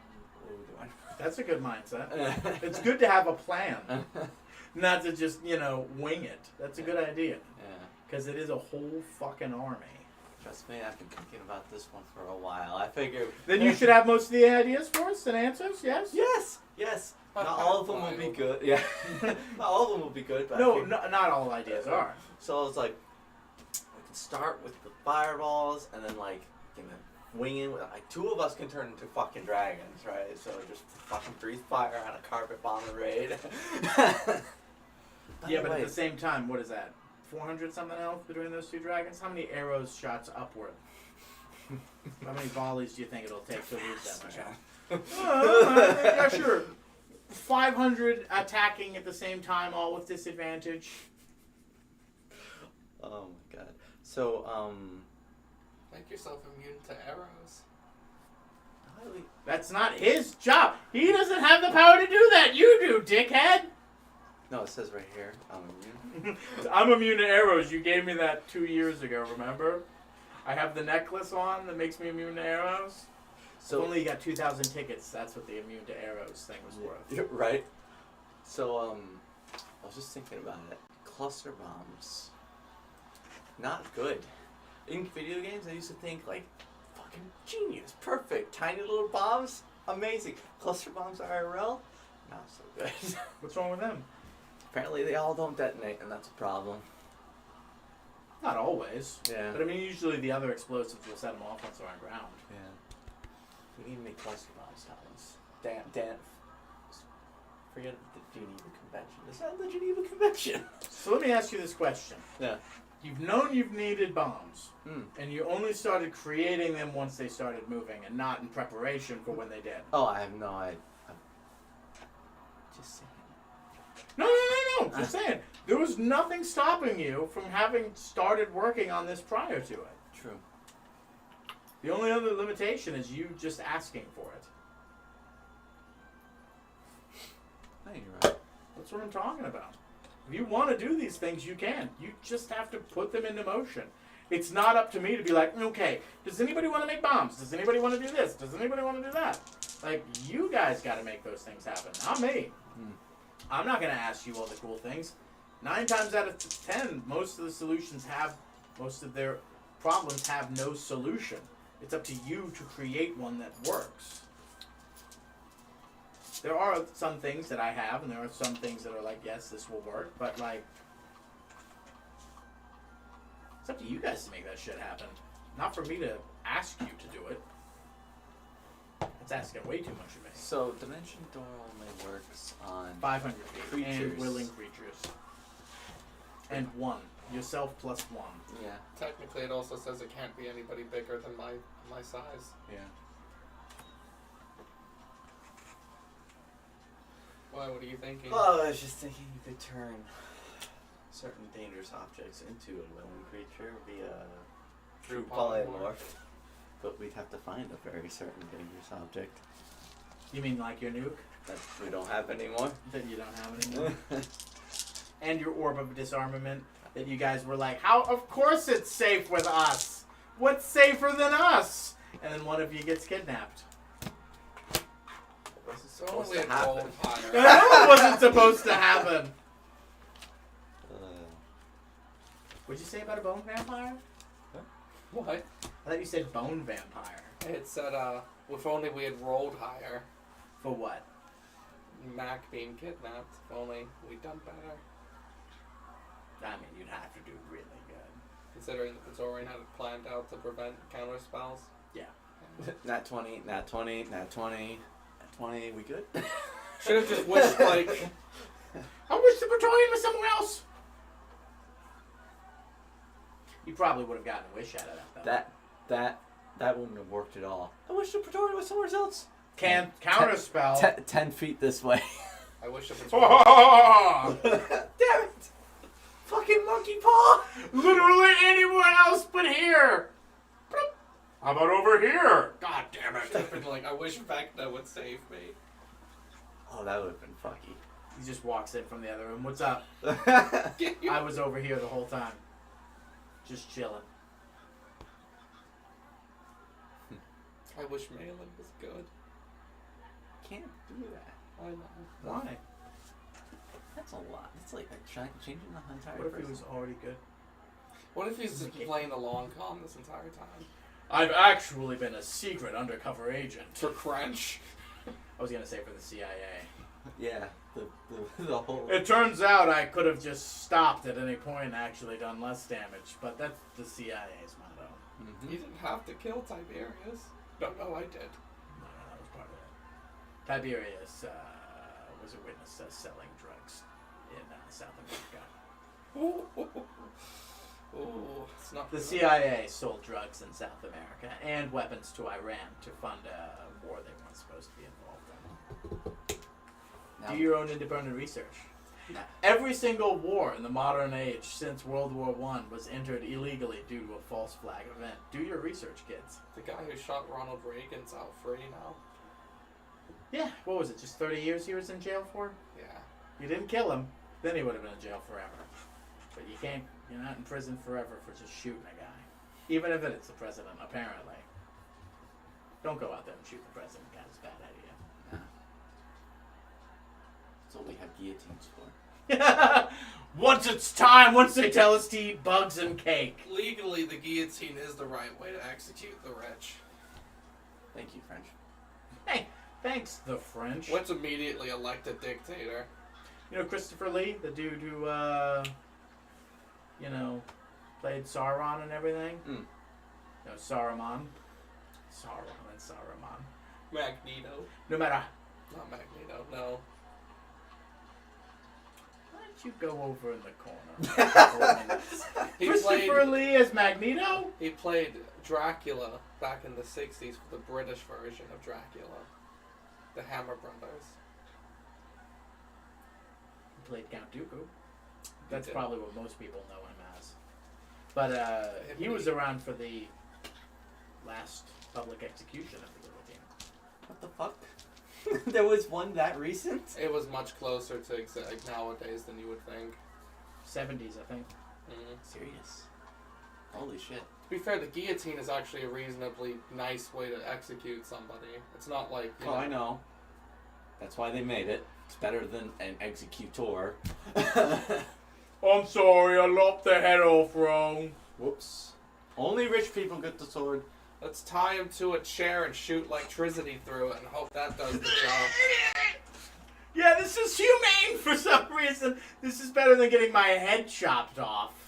We put the hood over them so that people watching can't see their face. I love that executioner swords don't have a tip. Yeah. They usually have that part taken off and it's just an edge. Usually just one edge, too. Yep, it's one edge. Because it's very specifically not a weapon for battle. It is just meant to do this. Mm-hmm. They had a sort of art semblance to them back in the day that we just sort of have lost as a society. Oh, rich people, when they used to get executed back in the day, would bribe the executioner to please do a good job. Good for them. Yep. Executioners got to make a livelihood just as the rest of us. All right, I'm killing you. Where's the tip? I can do this the easy way or the hard way, buddy. You're not gonna need it anymore. You can't take it with you. It's in my wallet in the car. Sorry. God, so many people. I do not understand. I came to this restaurant. Like, I just so many people at work who just like, I left my card in the car. Dude. It's just like, how? All the time. Can I have your ID? Oh, it's in the car. I'm taking the next person. You are a man. You are above the age of 18, and you got testicles in those pants. Why do you not have your wallet in your pocket at all times? Welcome to responsibility. Like, the only time I go outside and I don't have my wallet is when I go on a walk. I bring my wallet to bed. I have a 3-piece suit that's pajamas. And I got identification and a money clip in there in case I need to tip anybody while I'm sleeping. It's a good move. Oh, thank you, sir. Thanks for opening the door even in The my... Sandman. Thank you for a lovely evening of sleep, Reginald. It's been wonderful. They're euros. I'm sorry, they're pounds. Euros are shit again, aren't they? Yeah. Probably. The pound's pretty shit as well. It's still better than the dollar. Yeah. I had to convert something for an English guy. I was like, oh, this is like a lot different than what I thought it was going to be. Let me convert it in pounds for you. Oh yeah, that makes sense. There you go. You did a conversion? Just quick calculation, not actual conversion. Just like I showed him the price in USD, and he was just like, I Oh, cannot- okay. I was just like, you should not do that. No. I am utterly surprised at how the British do not go into different countries. My friend who's coming on vacation to the U.S. from the UK, I had to explain to him, I was like, hey, you have to pay a security deposit when you check into a hotel. Oh, that seems weird. I'm like, well, welcome to America. We were Where just going people to- will just destroy what's not theirs because it's not theirs and think that's fine. We Like, were- I'm not paying for it. Who gives a shit? We were just going to pay with cash. Cash is king in the U.S., isn't it? I'm like, just please bring a fucking credit card. Or thanks to the cow. You know that little sheet that they put at the end of the bed, that like little extra tiny like 1 foot blanket sometimes. Mm-hmm. Yeah. That was because of the West and cowboys wouldn't take off their boots. They were just like, not to fuck up the sheets, please. Just put your feet on that. My mom made this really cool thing for her bed where she took a pool noodle and then wrapped like a string around it and then wrapped that under the bed so that it wouldn't like fall off and get moved.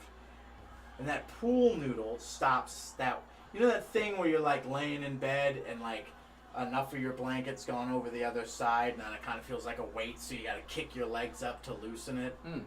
So that noodle, the pool noodle, stays at the end of the bed. It prevents that from fucking happening.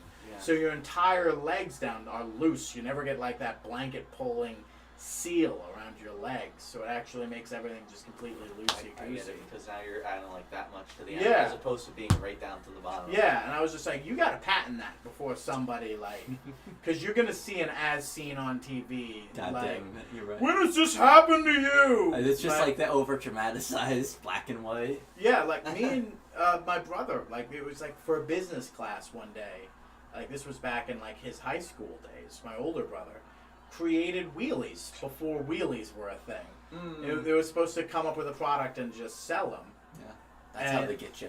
They make you do it in class. So like, Yeah, It's like a exactly. fucking He was just mirror. like, what about shoes that had skates on them so you can just skate whenever you want? Yeah. And then everybody was just like, well, that's like, even me, I was just like, well, that sounds fucking stupid. And then like 2 years later, wheelies were on fucking. Yep. And we were like, why didn't we So patent many that? people Like, had that, it. Yeah, like that is such a, what did we do? Why did we do that? Are children allowed to patent things? That's the idea, Thomas. No, but parents can. In their name. But that's the problem, if they'll do it whether under their name or under themselves. I was always amazed by the amount of people that like to say it's like, oh, my mom took out credit cards when I was a baby in my name, and now I have a horrible credit. Well, you can do the opposite, where you can have, like, take out a credit card under your son's name and then, like, I'll pay my phone bill constantly under that and then pay it off immediately so my son has good credit when he... Not just good credit, but baby credit. Not baby credit, which is... Like a long history of credit.